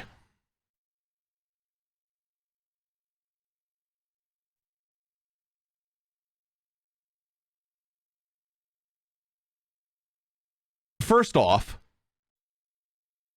I don't know how this translates in Japanese. Maybe what I'm about to criticize is a Japanese mistranslation or something that didn't really go over very well. But do you really think the word online should be included with a physical tabletop RPG? I think that's a little silly. But that's in there now. That being said, my interest is piqued. I want to know more about the system. Because one thing I am noticing, so what this is, all right? It is going to be a starter set. It will include a player's handbook, which is going to be a hardcover book or I assume a hardcover book, at least from what we see in the pictures. That will include how to start the game, how to create characters, and everything about the system. There is going to be a Game Master's Guide, or as they call it, a Game Master's Book, that offers information on how to run the system as a Game Master, as well as 4 pre-made character sheets, which you will most likely never use. You will instead go ahead and go into Microsoft Excel, print out your own sheets. A set of dice, including 6 D20 that are 6 20-sided dice, and 10 D6, which are normal 6-sided dice, an encounter map, character tokens, and ability markers. And this will all be available for $60 US. Now, $60 US sounds like a bit much for what is essentially a board game. But let me explain this from the point of view of a, I guess now former D&D player, since I actually haven't been in a D&D campaign for 3 years. Do you know how much a D&D player's handbook and Dungeon Master's Guide is?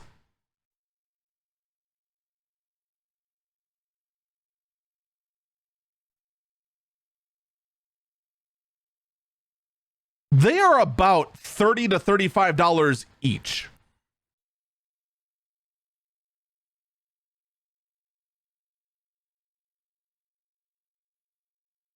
So with this, with their own system, which by the way, they do not appear to be partnered with the Wizards of the Coast at all.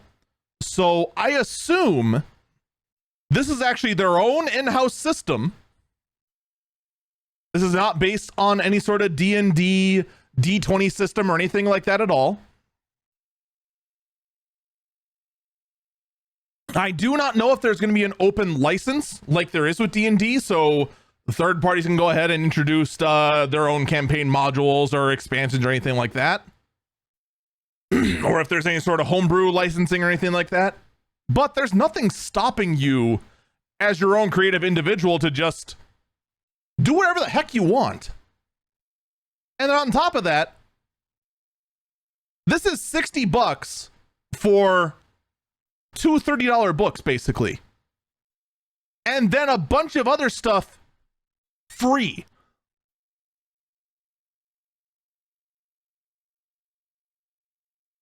From a tabletop RPG point of view, this is a really good deal.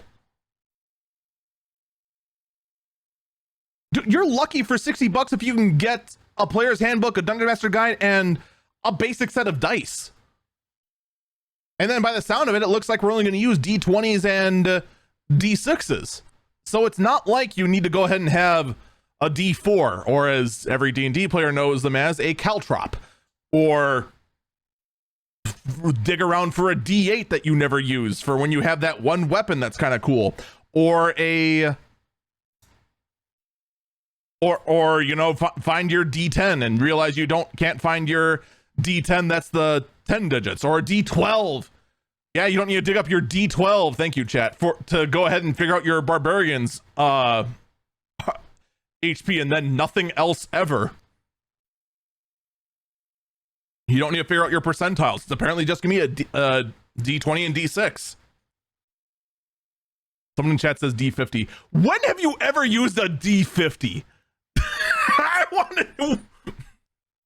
When have you used a D50?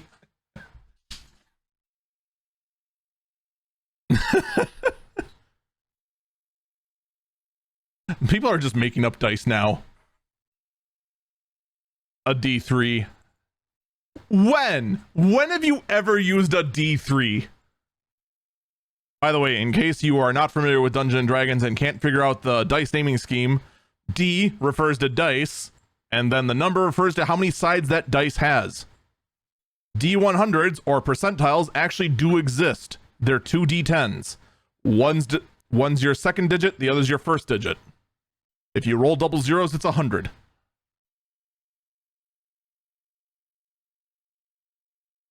So this is really interesting, and unfortunately it's not available until May.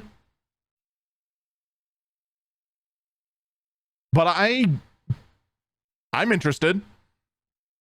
I'd love to get my hands on this. Although I'm not gonna lie,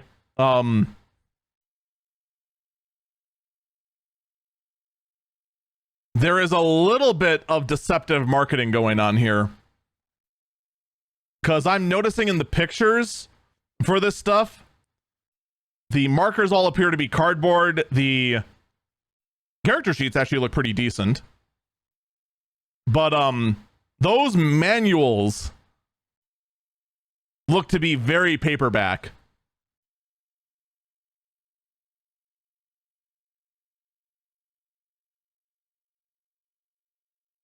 I'm not gonna lie, that's a little disappointing. If those are in fact the manuals.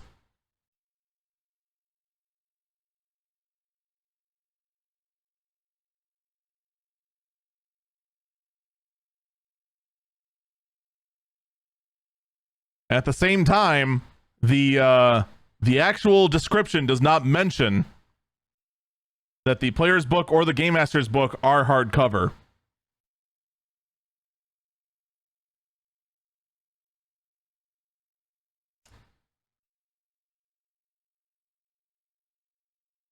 So before we get too excited, we'll wait and see what it is. But this is interesting. it's almost as interesting as the fact that the boss of Mortal Kombat 1 says that, don't worry, the Nintendo Switch version of Mortal Kombat 1 will be fixed. What? All right, for those who are not in the loop, the Mortal Kombat 1 recently launched. It is the 11th or 12th game in the Mortal Kombat series. I don't know. As far as I can tell, they can't count.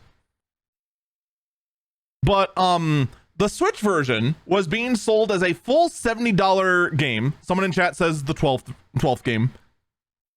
The Switch version was sold for $70. And the amount of effort that went into the Switch game is extremely lacking. Like, okay, I get that the quad-core mobile processor inside the Switch cannot compare to the compute horsepower of the PS5. I get that, okay?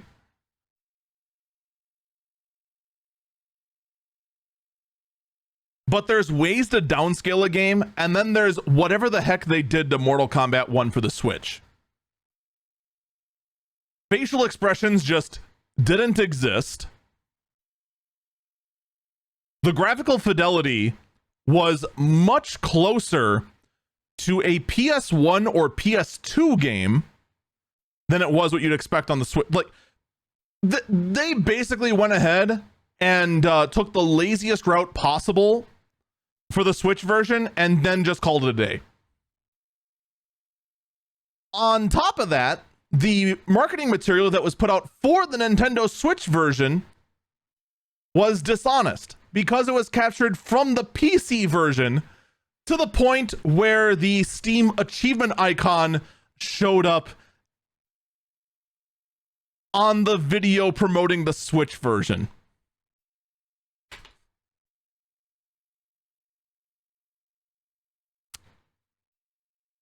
Whoops. But they're saying they are going to go ahead and fix the Switch version. Oh boy. Get some popcorn. This is going to be good. I have no faith in it. Look, if you want to play Mortal Kombat 1, go play any version but the Switch version. Just go do that. And then kiss your Microsoft subscription goodbye, because Microsoft says that they may exit the gaming business entirely if the Game Pass subscribers on the console market don't increase enough by 2027. In other statements that came out from the leak.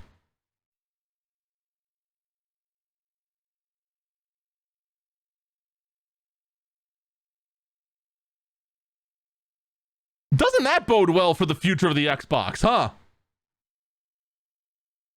Microsoft may just pull a Stadia and just yank out of the entire gaming industry if Game Pass doesn't do well enough. That's language you want out in the public, huh? Just in case you're one of those that thought the Xbox leak was not major or not truthful at all, that it was intentional.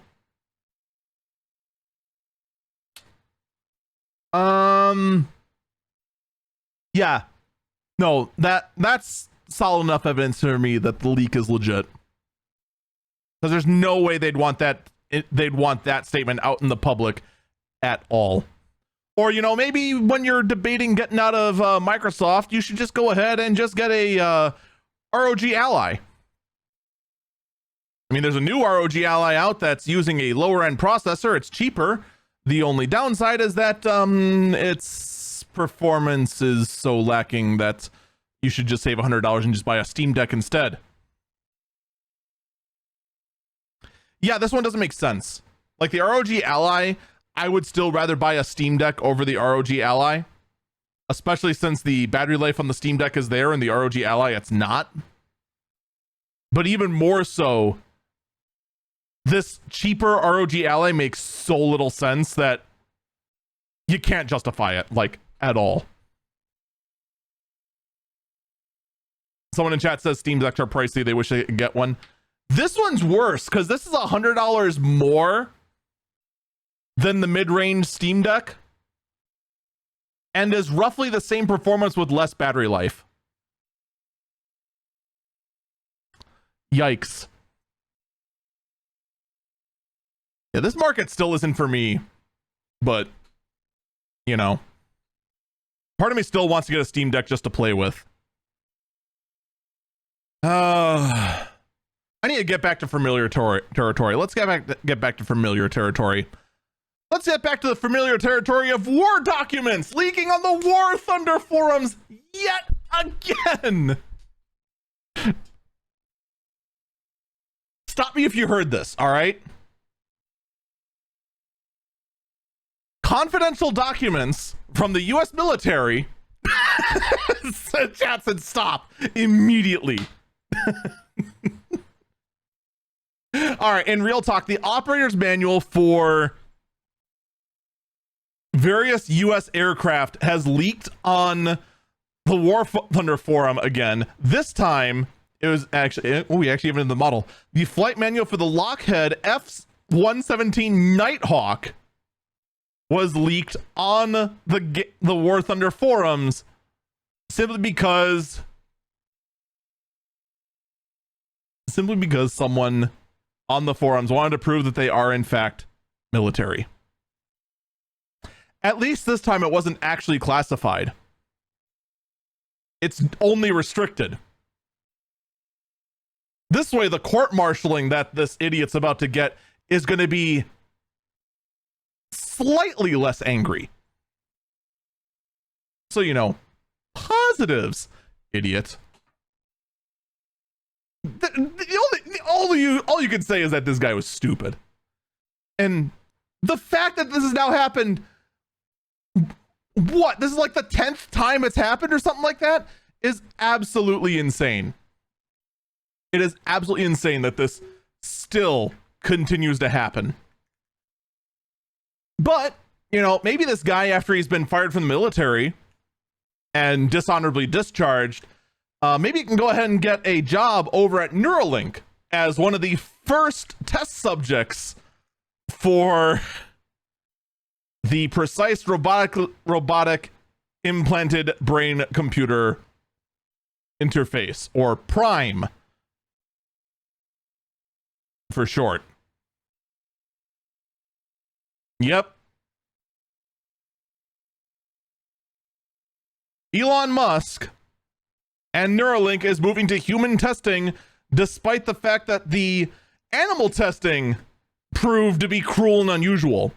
So, you know, in case you like money more than your sanity, you can go about that. So someone in chat who actually is military said, wait, what did I hear about military and dishonorable discharge? Oh, no big deal. Just the flight manual for one of the planes used in the Air Force, and its operating manual leaked on the War Thunder forums again. So, you know, your usual once a month sort of nonsense. Someone in chat did confirm that this is in fact the 10th leak that's now happened on War Thunder. Slow freaking clap. I feel like we need PSAs on both trusting Neuralink and also trusting Elon Musk. Kind of like how we need a PSA for children in the classroom to go ahead and be on the straight path again. We need a new PSA in the classroom to tell kids to avoid playing chess. Yes, you heard me. Chess is apparently so popular in the classrooms now that it's actually getting in the way of learning, and there's now PSAs out to tell kids to stop playing chess.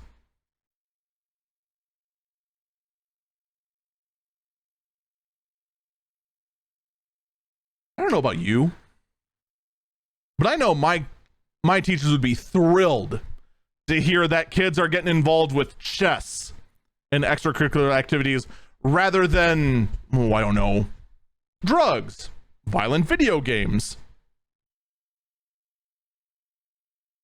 beating kids up in the playground, smoking who knows what. I would say the fact that this is required, possibly a good sign of some kind. But this podcast has to end. We must now turn to the last burb. The last story of the day, the weirdest story of the week. Which I thought was going to be chess. But it's not. Ladies and gentlemen, I want to present you with the eco-friendly solution of coffee.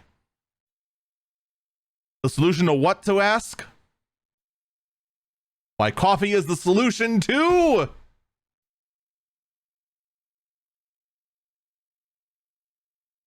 the sustainability of 3D printing.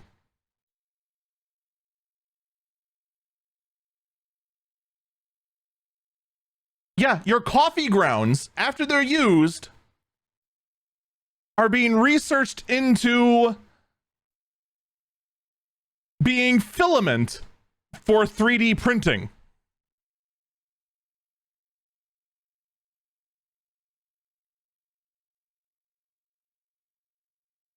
Yeah, I would have thought that of all the environmentally friendly things to do with coffee grounds, I would have thought that throwing coffee grounds into mulch or adding them to some form of plant fertilizer would be the way to go. But nope, we're just going to go ahead and 3D print them into the actual plant vase itself.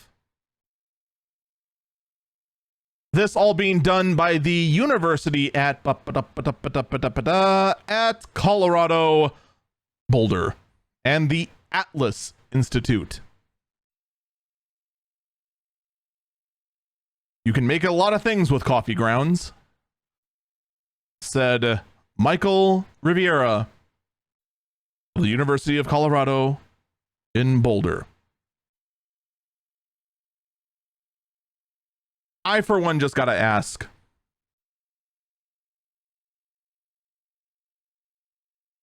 will using coffee grounds as the filament make the prints go faster? Look, one of the biggest downsides of 3D printing is the fact it takes forever. It takes hours to get a print done. And if anything goes wrong, that's just hours that are wasted. If we use coffee grounds to caffeinate our 3D printers, will they be able to print faster?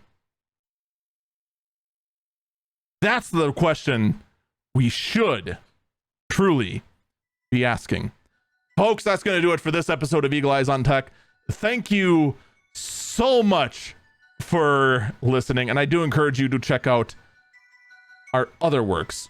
Our live broadcast over at twitch.tv/EagleFalcon, our YouTube channel, youtube.com/EagleFalcon, and many, many other outlets that aren't worth mentioning.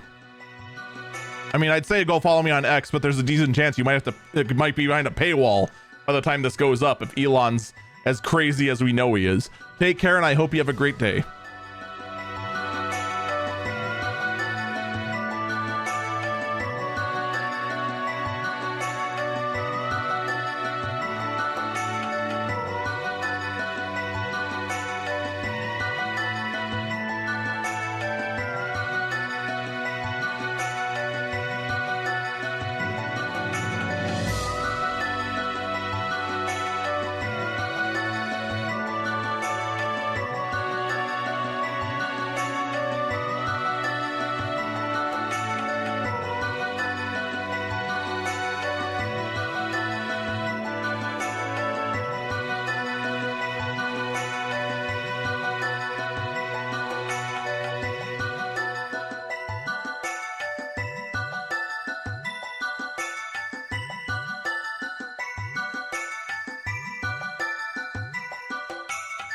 Now, here's the biggest problem I have with the coffee 3D printing. Like, real talk here. Like, okay, it's nice and all that the prints are going to be biodegradable, but let's go ahead and say like they're showing the picture here, I make an actual planter's pot out of coffee grounds. You know what's going to end up happening, right? The freaking plant's just going to end up growing into the planter and then just actually decompose it so quickly that'll make you wonder why. Why did we do this? Like, I'm all for biodegradable filament. Don't misunderstand me. I just feel like this is too biodegradable.